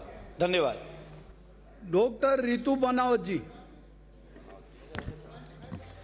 धन्यवाद सभापति महोदय, आपने प्रक्रिया के नियम 295 के तहत मुझे बोलने का अवसर प्रदान किया। अध्यक्ष महोदय, मैं आपके माध्यम से राज्य सरकार का ध्यान इस ओर आकर्षित करना चाहती हूं कि वर्तमान में सरसों की खेती पूर्ण रूप से पक चुकी है, जिसका वर्तमान में बाजार भाव 6,000 रुपये प्रति क्विंटल है और उसमें भी व्यापारी द्वारा मॉइस्चर और कंडीशन के नाम पर पैसा काट लिया जाता है। सरकार द्वारा तय MSP 6200 रुपये है। प्रदेश में सरसों के उत्पादन गत वर्ष करीब 111 लाख टन हुआ। इस वर्ष लगभग 116 लाख टन होने की संभावना है, जिसकी कटाई में किसान लगा हुआ है। किसान अपने खून पसीने से फसल की सिंचाई करता है। यदि उसे उसके परिश्रम के अनुसार फल प्राप्त नहीं होगा तो किसान क्या करेगा? प्रदेश में अधिकांश किसान छोटे काश्तकार हैं। पर्याप्त भंडारण हेतु स्थान नहीं होने के कारण फसल कटने के तुरंत बाद बेचना होता है। राज्य सरकार द्वारा किसानों की फसल का क्रय अप्रैल में किया जाता है, जबकि सरसों की फसल 1 माह पूर्व लगभग मार्च के दूसरे सप्ताह में तैयार हो जाती है। मजबूरन किसान को फसल को कम दामों में व्यापारियों को बेचकर आर्थिक नुकसान का सामना करना पड़ता है। छोटे काश्तकार ब्याज पर पैसा लेकर खेती करता है। जब फसल पककर तैयार होती है तो किसान उम्मीद करता है कि लिया हुआ कर्ज भी चूके और 2 वक्त की रोटी का इंतजाम भी हो, परंतु किसान द्वारा 1 माह अप्रैल बाद MSP पर खरीद की जाती है। इससे पूर्व अधिकांश किसान बाजार भाव में ही फसल बेचनी पड़ती है और सरकार द्वारा 1 अप्रैल से शुरू की जाती है। यह ठीक नहीं है। श्रीमान जी, आपके माध्यम से मैं सरकार से निवेदन करना चाहती हूं कि सरकार द्वारा सरसों की खरीद यथाशीघ्र MSP पर की जाए, जिससे कि किसान का लाभ हो सके। धन्यवाद। श्री मनीष जी यादव। धन्यवाद सभापति महोदय, प्रक्रिया के नियम 295 पर बोलने का अवसर देने के लिए। महोदय, मैं आपका ध्यान प्रदेश के उन वंचित वर्गों की ओर आकर्षित करना चाहता हूं जो आज भी गुणवत्तापूर्ण शिक्षा और आवश्यक शैक्षणिक सुविधाओं से वंचित हैं। अनेक जाति एवं उपजाति समूह है आर्थिक रूप से कमजोर होने के साथ शिक्षा के क्षेत्र में अपनी जनसंख्या के अनुपात में पर्याप्त प्रतिनिधित्व प्राप्त नहीं कर पाए हैं। प्रदेश में SC वर्ग में रैगर, बलाई, धोबी, खटीक, हरिजन, सांसी, बावरिया, नट आदि जाति व उपजाति तथा ST वर्ग में मीणा, धानका आदि तथा DNT समुदाय की 32 जातियां एवं OBC वर्ग में नाई, दर्जी, जोगी, नाथ, गोस्वामी, सिद्धम, कुमावत, कुम्हार, खाती, बंजारा, तेली, स्वामी, बैरागी, नायक, छिपा, कसाई, सुनार, तमोली, लुहार, रेबारी, मनियार, सपेरा, मंसूरी, ढाडी, कीर, मैरा, कलाल, पटवा, भाट, राव, जागा, नीलगर, दरोगा आदि जातियां आज भी शैक्षणिक दृष्टि से पिछड़ेपन एवं अपर्याप्त प्रतिनिधित्व का सामना कर रही हैं। अतः जिन समुदायों का शैक्षणिक प्रतिनिधित्व कम है, उनकी सामाजिक संस्थाओं के साथ समन्वय कर जयपुर सहित प्रमुख शैक्षणिक केंद्रों पर विद्यार्थियों के लिए छात्रावास निर्माण हेतु निःशुल्क भूमि आवंटन कर समाज के अंकित नहीं होगा। जो लिखा हुआ है वही बोलिए, नहीं हमारे को दिया वो नहीं है, इसमें जोड़ा हुआ नहीं अंकित होगा, नहीं है इसमें। आपने जो बोला वो नहीं है, जो लिखा हुआ वही बोलिए। वही है, आप चेक करा लो। अब आपका ध्यान कहाँ है वो तो आप देख लो, चेक करा लो। चेक करके ही बोल रहा हूं। मैं भी चेक करेगा, आप पहले चेक करा लो जानबूझ करके। अतः जिन समुदायों का शैक्षणिक प्रतिनिधित्व कम है उनकी सामाजिक संस्थाओं के साथ समन्वय कर जयपुर सहित प्रमुख शैक्षणिक केंद्रों पर विद्यार्थियों के लिए छात्रावास निर्माण हेतु निःशुल्क भूमि आवंटन कर समाज की संस्थाओं के सहयोग से निर्माण और संचालन की व्यवस्था की जाए। मैं आपके पास भिजवा देता हूं इसको। मेरे बोल दिया आपने। जाकिर हुसैन जी केसावत। माननीय अध्यक्ष महोदय, आपने मुझे नियम 295 में बोलने का मौका दिया, इसके लिए धन्यवाद। विषय मकराना मगलाना खाटू मार्ग LC 34 पर नवनिर्मित रेलवे ओवरब्रिज ROB की खराब निर्माण गुणवत्ता एवं उत्पन्न गंभीर खतरे के संबंध में माननीय अध्यक्ष महोदय, मैं नियम 95 के माध्यम से सदन का ध्यान मेरे विधानसभा क्षेत्र मकराना की एक अत्यंत गंभीर और जनहित से जुड़ी समस्या की ओर आकर्षित करना चाहता हूं। मकराना शहर में मकराना मगराना खाटू मार्ग LC 34 पर स्थित नवनिर्मित रेलवे ओवरब्रिज, जिसका निर्माण हाल ही में वर्ष 22-23 में पूर्ण हुआ था, वर्तमान में बेहद खराब गुणवत्ता के कारण जनता के लिए मौत का सबब बन सकता है। लगभग 35 से 45 करोड़ रुपए की लागत से रेलवे निर्माण इकाई इरकॉन द्वारा तैयार किया गया है। ये महत्वपूर्ण प्रोजेक्ट लोकार्पण के कुछ समय बाद ही बीच में मोटी दरारें आ गई। पुल के मुख्य हिस्से में आई ये दरारें इसकी मजबूती और निर्माण में प्रयुक्त सामग्री की गुणवत्ता पर गंभीर प्रश्न चिन्ह खड़ा करती है। चूंकि ये मार्ग विश्व प्रसिद्ध मकराना मार्बल उद्योग की जीवन रेखा, इस पुल पे दिन रात हजारों भारी वाहनों एवं स्थानीय लोगों सहित निरंतर भारी आवागमन रहता है। पुल की इस जर्जर स्थिति और बड़ी दरार के कारण यहाँ कभी कभी कोई भीषण सड़क दुर्घटना घटित हो सकती है, जिससे बड़े पैमाने में जन धन की हानि होने की प्रबल आशंका बनी है। अत्यंत खेद का विषय है कि इस गंभीर खतरे की जानकारी होने के बावजूद न तो कार्यकारी एजेंसी इरकॉन और न ही निगरानी विभाग PWD द्वारा अब तक कोई ठोस सुधारात्मक कदम उठाए गए, जो कि प्रशासन को घोर लापरवाही दर्शाता है।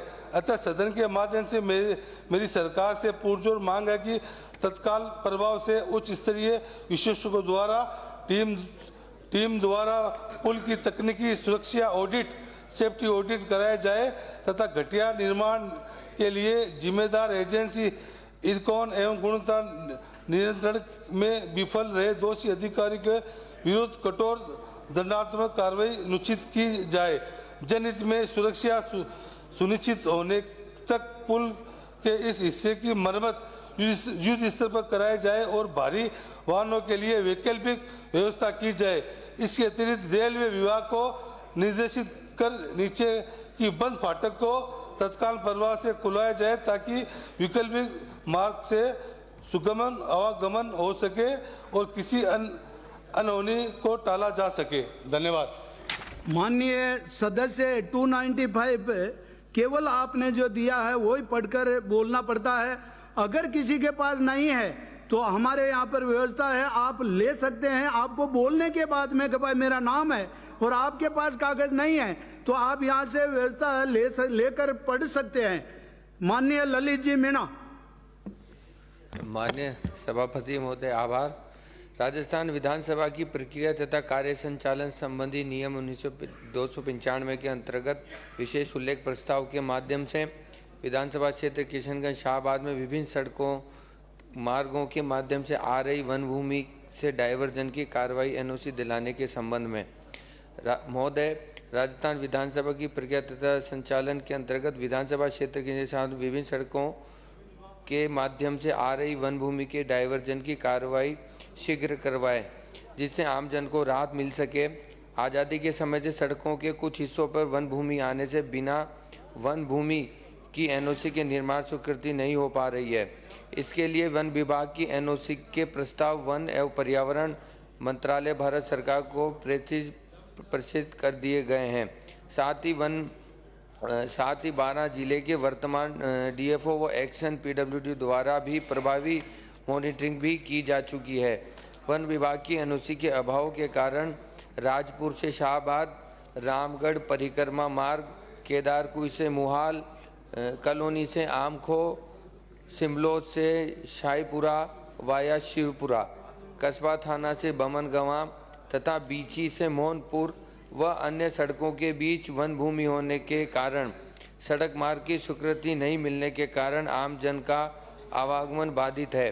अति पिछड़ा क्षेत्र है। ऊबड़ खाबड़ भूमि के मध्य अवस्थित इन मार्गों के निवासियों की लंबी दूरी एवं बरसात के समय बीमारी और गर्भवती महिलाओं को लाने ले जाने में भारी असुविधा का सामना करना पड़ता है, जिससे गांव के किसानों को अपनी कृषि उपज मंडी के लिए भी लंबी दूरी तय करनी पड़ती है।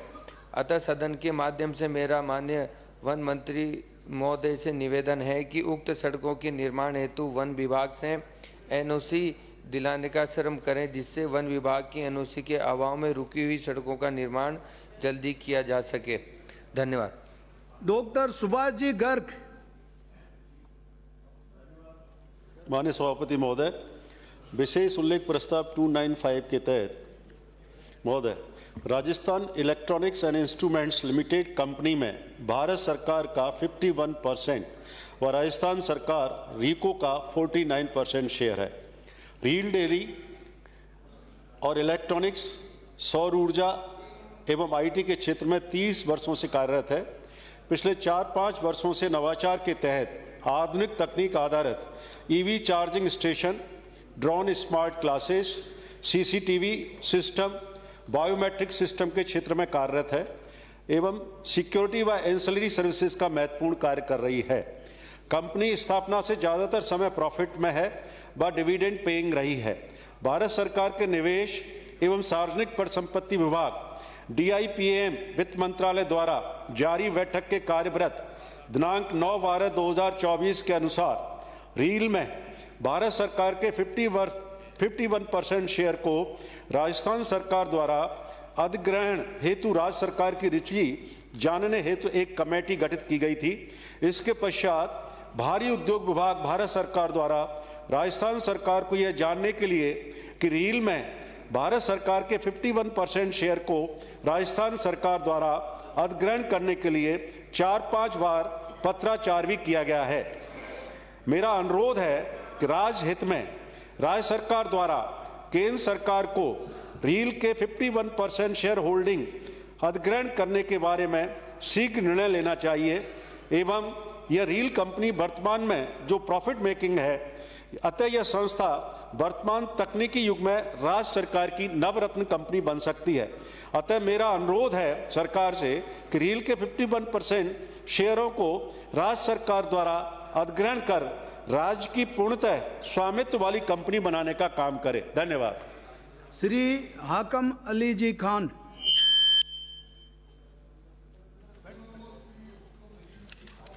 सभापति महोदय, आपने मुझे राजस्थान विधानसभा के प्रक्रिया तथा कार्य संचालन के नियमों के नियम 295 के तहत विशेष उल्लेख प्रस्ताव पर बोलने का अवसर दिया, इसके लिए आपका बहुत बहुत आभार। अध्यक्ष महोदय, इसी सत्र में सरकार ने घोषणा की कि समस्त राजस्थान के मंदिरों के पट्टे जारी किए जाएंगे। मैं आपके माध्यम से सरकार के इस फैसले का स्वागत करता हूं और धन्यवाद देता हूं। मैं मंत्री महोदय से निवेदन करना चाहूँगा कि इसी तरह मस्जिदों, खानगाहों, मदरसों, गुरुद्वारों और सभी धर्मों के प्रार्थना स्थलों को भी इसमें शामिल करें ताकि इन सब के भी ग्राम पंचायत व नगर निकाय पट्टे जारी कर सके तो सबकी देख रेख सही हो सके। अक्सर गाँवों में, शहरों में इन धर्मस्थलों की ज़मीनों पर लोग अतिक्रमण कर लेते हैं और बाद में गलत तरीके से उसके पट्टे या रजिस्ट्रेशन बनवा लेते हैं, बनवाकर विक्रय कर देते हैं। उससे गाँव में विवाद पैदा हो जाता है। अतः मेरा आपके माध्यम से सरकार से निवेदन है कि इनको भी शामिल कर पट्टे जारी करें। धन्यवाद। श्री गोविंद प्रसाद जी। माननीय सभापति महोदय, प्रक्रिया एवं कार्य संचालन नियमों के नियम 295 के तहत विशेष उल्लेख प्रस्ताव मैं सदन के माध्यम से माननीय शिक्षा मंत्री महोदय को अवगत कराना चाहता हूं कि मेरी विधानसभा क्षेत्र मनोर थाना में काफ़ी लंबे समय से विद्यालयों को क्रमोन्नत करवाने की मांग पूर्ववर्ती सरकार के समय से चली आ रही है, लेकिन मैंने विद्यालय क्रमोन्नत के प्रस्ताव विभाग द्वारा लंबे समय से भिजवाए भी गए हैं। ग्रामीण क्षेत्र के बालक बालिकाएं विद्यालय क्रमोन्नत के अभाव में शिक्षा को बीच में ही छोड़ देते हैं, क्योंकि उनके माता पिता बच्चों को शिक्षा के लिए दूर स्थानों पर संसाधनों के अभाव में नहीं भेज पाते हैं, जिसके कारण शिक्षा का स्तर कमज़ोर होता जा रहा है। मेरे विधानसभा में राजकीय उच्च प्राथमिक विद्यालय को राजकीय माध्यमिक विद्यालय एवं राजकीय माध्यमिक विद्यालय को राजकीय उच्च माध्यमिक विद्यालय जैसे मोगिया बेफिलान, हनुतिया लोडान, मोहनपुरा, गुराड़ी, रीछड़ी, खेंजड़ा, देवकादार, कोकलवाड़ा, नीमखेड़ा, रानीपुरा, पाटलिया, लोडान, बोरखेड़ी, लोडान, ब्लॉक अकलेरा को क्रमोन्नत करवाया जाए। वे कुछ पदों को भराया जाए जो लंबे समय से चल रहे हैं, जैसे अकलेरा माध्यमिक शिक्षा स्वीकृत है 800 पद, कार्यरत है 513, अधिकतः है 287, प्रारंभिक में स्वीकृत है 794, कार्यरत है 711, अधिकतः है 83। मनोर थाना में माध्यमिक शिक्षा स्वीकृत है 181, कार्यरत है 86, रिक्त है 267 पद रिक्त चल रहे हैं, भरे जावे। आज भी 97 जर्जर भवन जो अन्य स्थानों पर संचालित है कभी भी हादसा हो सकता है, और भवन विहीन विद्यालय जो श्यामपुरा है उसमें भी भवन बनाया जाए, और जैसे अर्जुनपुरा, गणेशपुरा, सरेड़ी, बमोलिया, मोतीपुरा, जीरी, पिपलोदी आदि जिसके लिए वैकल्पिक व्यवस्था कराया जाए होने के विद्यालय लगा से तथा आवश्यकता वाले विद्यालय 46 महोदय, आप शिक्षा मंत्री महोदय चाहूँगा कि जो मेरे देश में रख दिया था नहीं कभी दोबारा तुरंत प्रभाव से भवन विधानसभा थाना के लगभग सभी विद्यालयों में वर्तमान में संचालित आज की आवश्यकता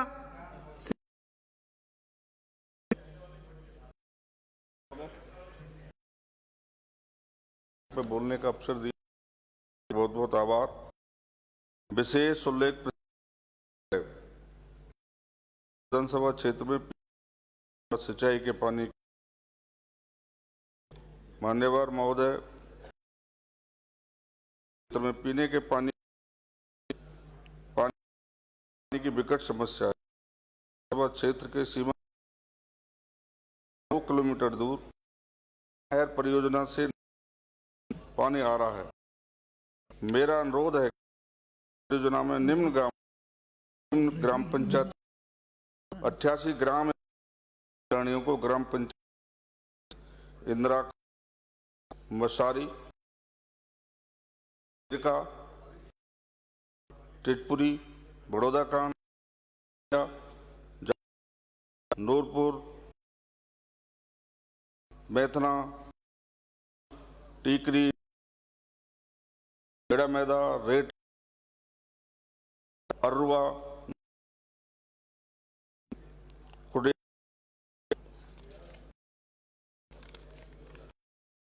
खुडियाना के साथ समस्त क्षेत्र के समस्त जोड़े जाने डीपीआर बनाई जा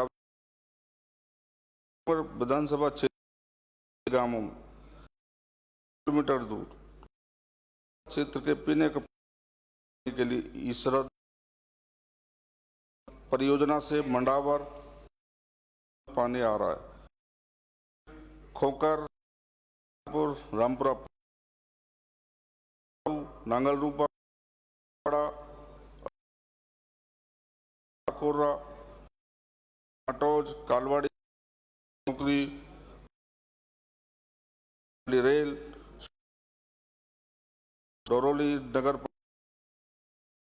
के साथ समस्त नगर पालिका हेतु क्षेत्र को करते हुए मुझे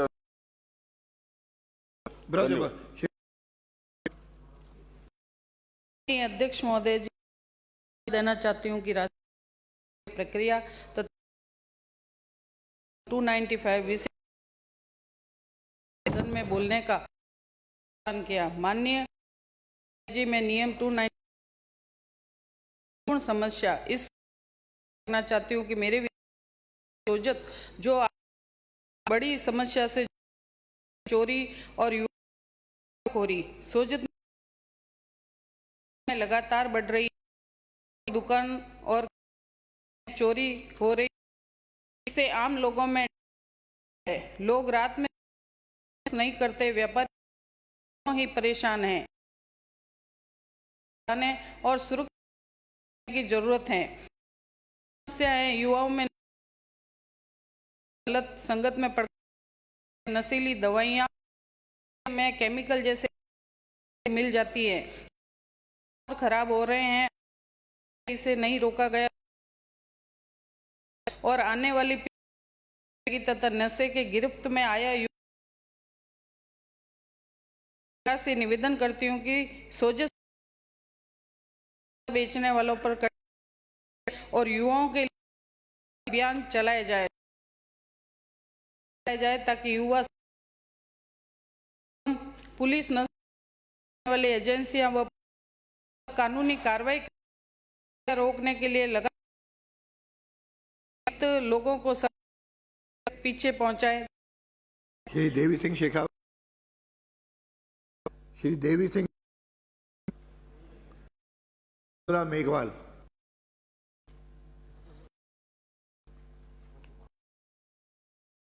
धन्यवाद अध्यक्ष महोदय। प्रक्रिया तथा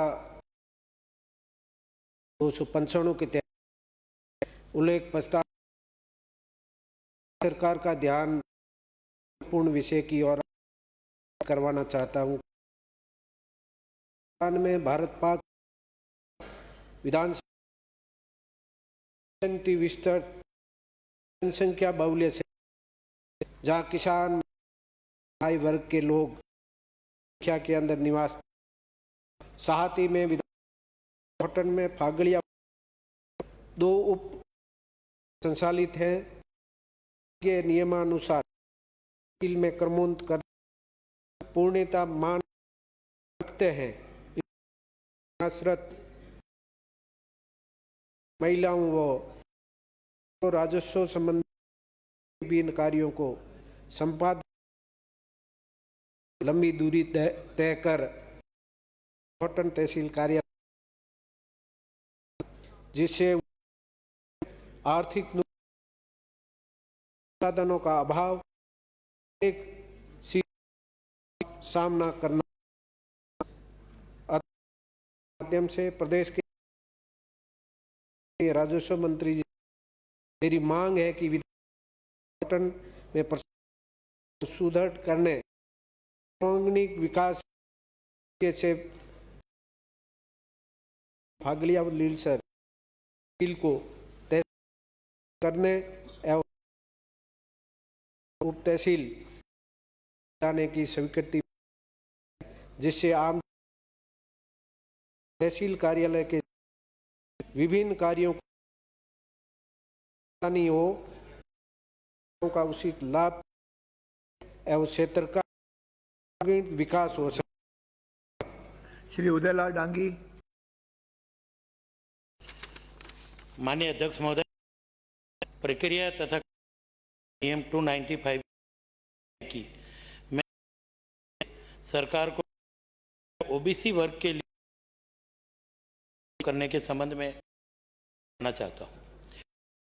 क्षेत्र में ओबीसी वर्ग के लिए आरक्षण पहले से लागू है। टीएसपी क्षेत्र में किसी भी भर्ती की व्यवस्था नहीं है। ओबीसी वर्ग सामान्य श्रेणी के रूप तय की जाती है। एसटी और एससी वर्ग आरक्षित सीटें टीएसपी क्षेत्र में रहने वाले ओबीसी वर्ग के साथ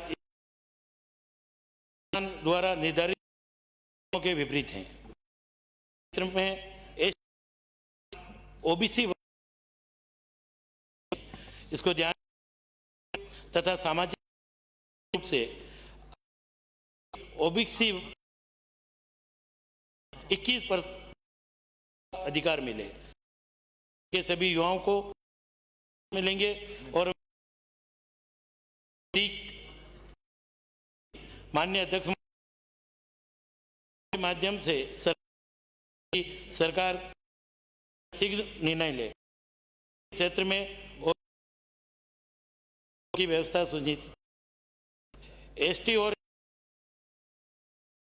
ओबीसी वर्ग की की व्यवस्था लागू हो जिससे एवं न्याय की भावना। धन्यवाद।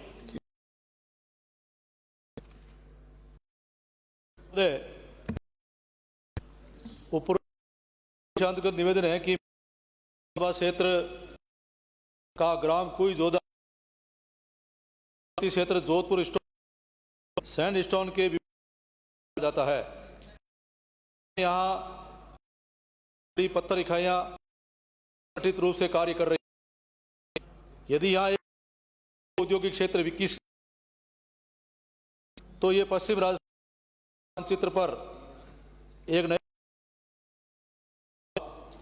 इस को आधुनिक और मॉडल पर विकसित किया जाए हो। सिलेरी इफ्लुएंट स्थापना की जाए। कृषि भूमि प्रदूषित होने से बचाए। पत्थर के अब से ईंटें और अन्य निर्माण इकाइयों को प्रोत्साहित ताकि शून्य अपशिष्ट हो सके। आवागमन हेतु लादी और चौड़ी सड़कों का निर्माण, साथ ही चारों ओर एक ग्रीन बेल्ट, ये संगठित राज्य सरकार प्राप्ति होगी के स्थायी। अतः सदन के माध्यम से है कि आर्थिक उत्थान विकास के व्यापक हेतु मैं नवीन स्थापना हेतु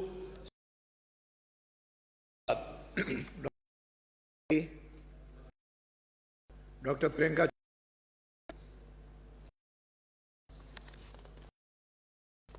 श्री के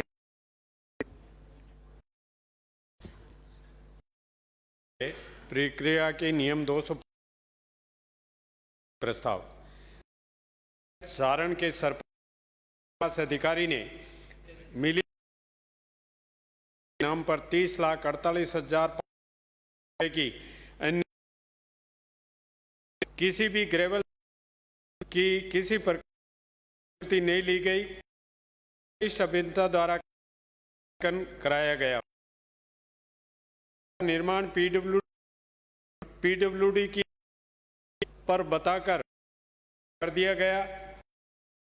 में प्रत्येक अलग अलग व निजी लोगों ग्राम भुगतान किया गया। कार्य घाटी 1,07,000 नंबर 46 कंस्ट्रक्शन चेक द्वारा, जबकि मस्टोल श्रमिकों का नहीं है। निर्माण कार्य भुगतान 1,30,000 जबकि बिल और 30 रुपए। दूसरी जगह का भुगतान किया गया जबकि बिल 30,200 अंकित है जो अधिक दिया गया। सरकार से मांग कि ग्राम पंचायत विगत 6 वर्षों में की उच्च अधिकारी सरकारी धन का सरपंच व ग्राम दर्ज करवाकर की वसूली अधिकारियों के विरुद्ध कार्रवाई की जाए। प्रसाद। अध्यक्ष महोदय, विशेष उल्लेख 95 इसमें घोषित नवीन कॉलेज खोदरी विधानसभा क्षेत्र विलंब क्रियान्वयन के मैं आपके माध्यम का ध्यान प्रशिक्षण से अत्यंत महत्वपूर्ण करना चाहता हूं। सरकार द्वारा बजट मेरे विधानसभा क्षेत्र खोदरी नवीन राजकीय आईटी की गई थी। सभी आवश्यक प्रसाद जा चुकी हैं। टन की कार्रवाई के अलवर को अधिकार, किंतु अत्यंत है कि आज कॉलेज के लिए प्रक्रिया पूर्ण राजगढ़ तहसीलदार और जिला प्रशासन ये मामला केवल पत्राचार सरकार की महत्वपूर्ण धरातल पर सामने है। इस और ग्रामीण विद्यार्थी रोजगार मुक्त अवसरों से वंचित होने सरकार द्वारा करना स्वागत। पूर्व में स्वीकृत योजना में बंद करना अधिक आग्रह करता हूं कि अधिकारियों को निर्देश ITI कॉलेज आवंटन कराने बजट घोषणा को प्राप्त कराया जाए ताकि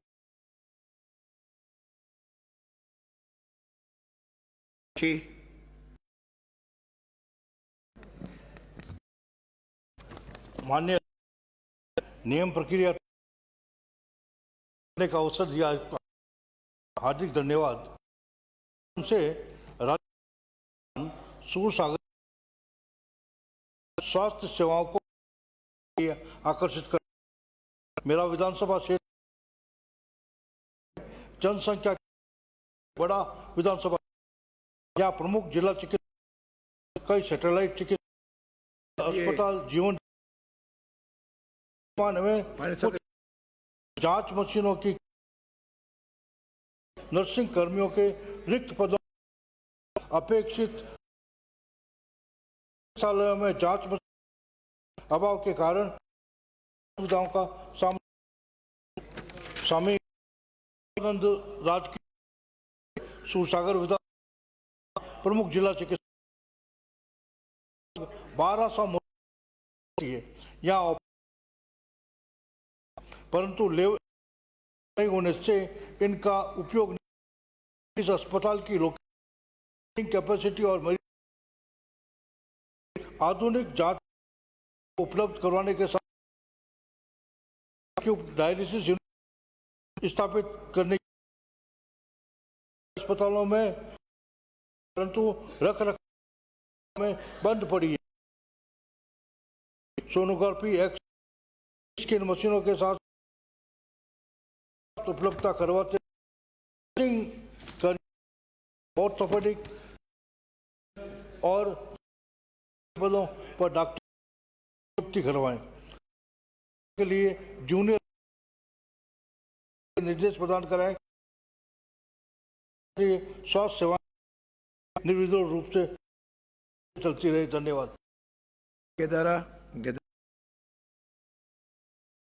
अध्यक्ष महोदय, आपने मुझे विशेष 95 के तहत राजस्थान प्रदेश के विशेष समस्या है राजस्थान बाजार पर कार्रवाई से उत्पन्न SOP निर्धारित किए जाने की आवश्यकता। मैं आपके माध्यम से राजस्थान प्रदेश में व्यापारियों तथा सराफा बाजारों में एक अत्यंत गंभीर प्रदेश नगरों में कार्यरत सर्व रूप से सोना चांदी एवं आभूषण कर रहे हैं, अर्थव्यवस्था में महत्व हैं। प्राप्त जानकारी के अनुसार प्रकरणों में आपके चैम्बर्स में माननीय मंत्री जी मंत्रियों से आग्रह दूसरे के कमरे में जाए तो जो सदन की कार्रवाई। बहुत बढ़िया। आपके भी यही है, आपके भी यही है, सब ठीक करेंगे। जब करेंगे सब वहां लगता नहीं, इसलिए सबकी चलती है। श्री के अनुसार चोरी में के कथनों के कई स्थानों साक्ष्य के माननीय अध्यक्ष जी, माननीय आता नहीं हमारे आते हैं क्या बात। तो पढ़ो माननीय सर, बीच में सर प्लीज हो गया आपका से बात तो पूरा तो पढ़ो बीच में। ये मेरा काम है। मैं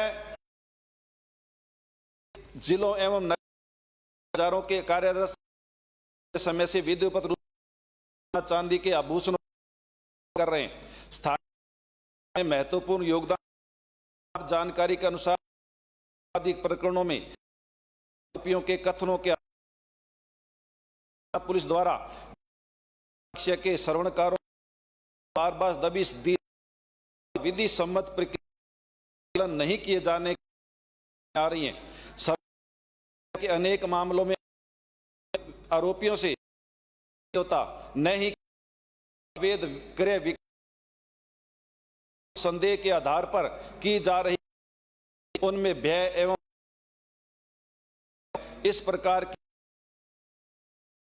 व्यापार प्रतिष्ठानों की साख धूमिल हो रही, वर्षों से स्थापित अनावश्यक यदि किसी विषय अपेक्षित है सम्मत प्रक्रिया, परंतु एवं श्रवणकार समुदाय के आधार पर बार बार न्यायोचित प्रतीत नहीं। सरकार से आग्रह है हो गया लास्ट वाला चेतन पटेल कोला। अध्यक्ष महोदय, दान की हुई भूमि नाम सुमोटो आवंटित विशेष उल्लेख प्रस्ताव आभार धन्यवाद। विधानसभा क्षेत्र से है जो दान बने हुए हैं विद्यालयों के नाम पूर्व में इन विभाग द्वारा विद्यालय करा दिया गया भी नियमित होती आ में कब्जा विद्यालय भवन, परंतु भूमि वर्तमान में इसके कारण इन जी भूमि आवंटित नहीं होने के कारण या किसी भी जनप्रतिनिधि द्वारा असंभव है। एक इन दान की हुई भूमि का कब्जा मानकर को समूह हाल ही में झालावाड़ के ग्राम पिपलोद लेते हुए तुरंत कार्रवाई करनी चाहिए। उपरोक्त विद्यालयों में संविधान में ध्यान में रखते हुए के ग्राम बंजारी, ग्राम चारदा, छतरपुरा कुमारी हेतु अनुरोध है कि अति की हुई भूमि को के नाम। बहुत बहुत धन्यवाद। कार्रवाई 2 बजे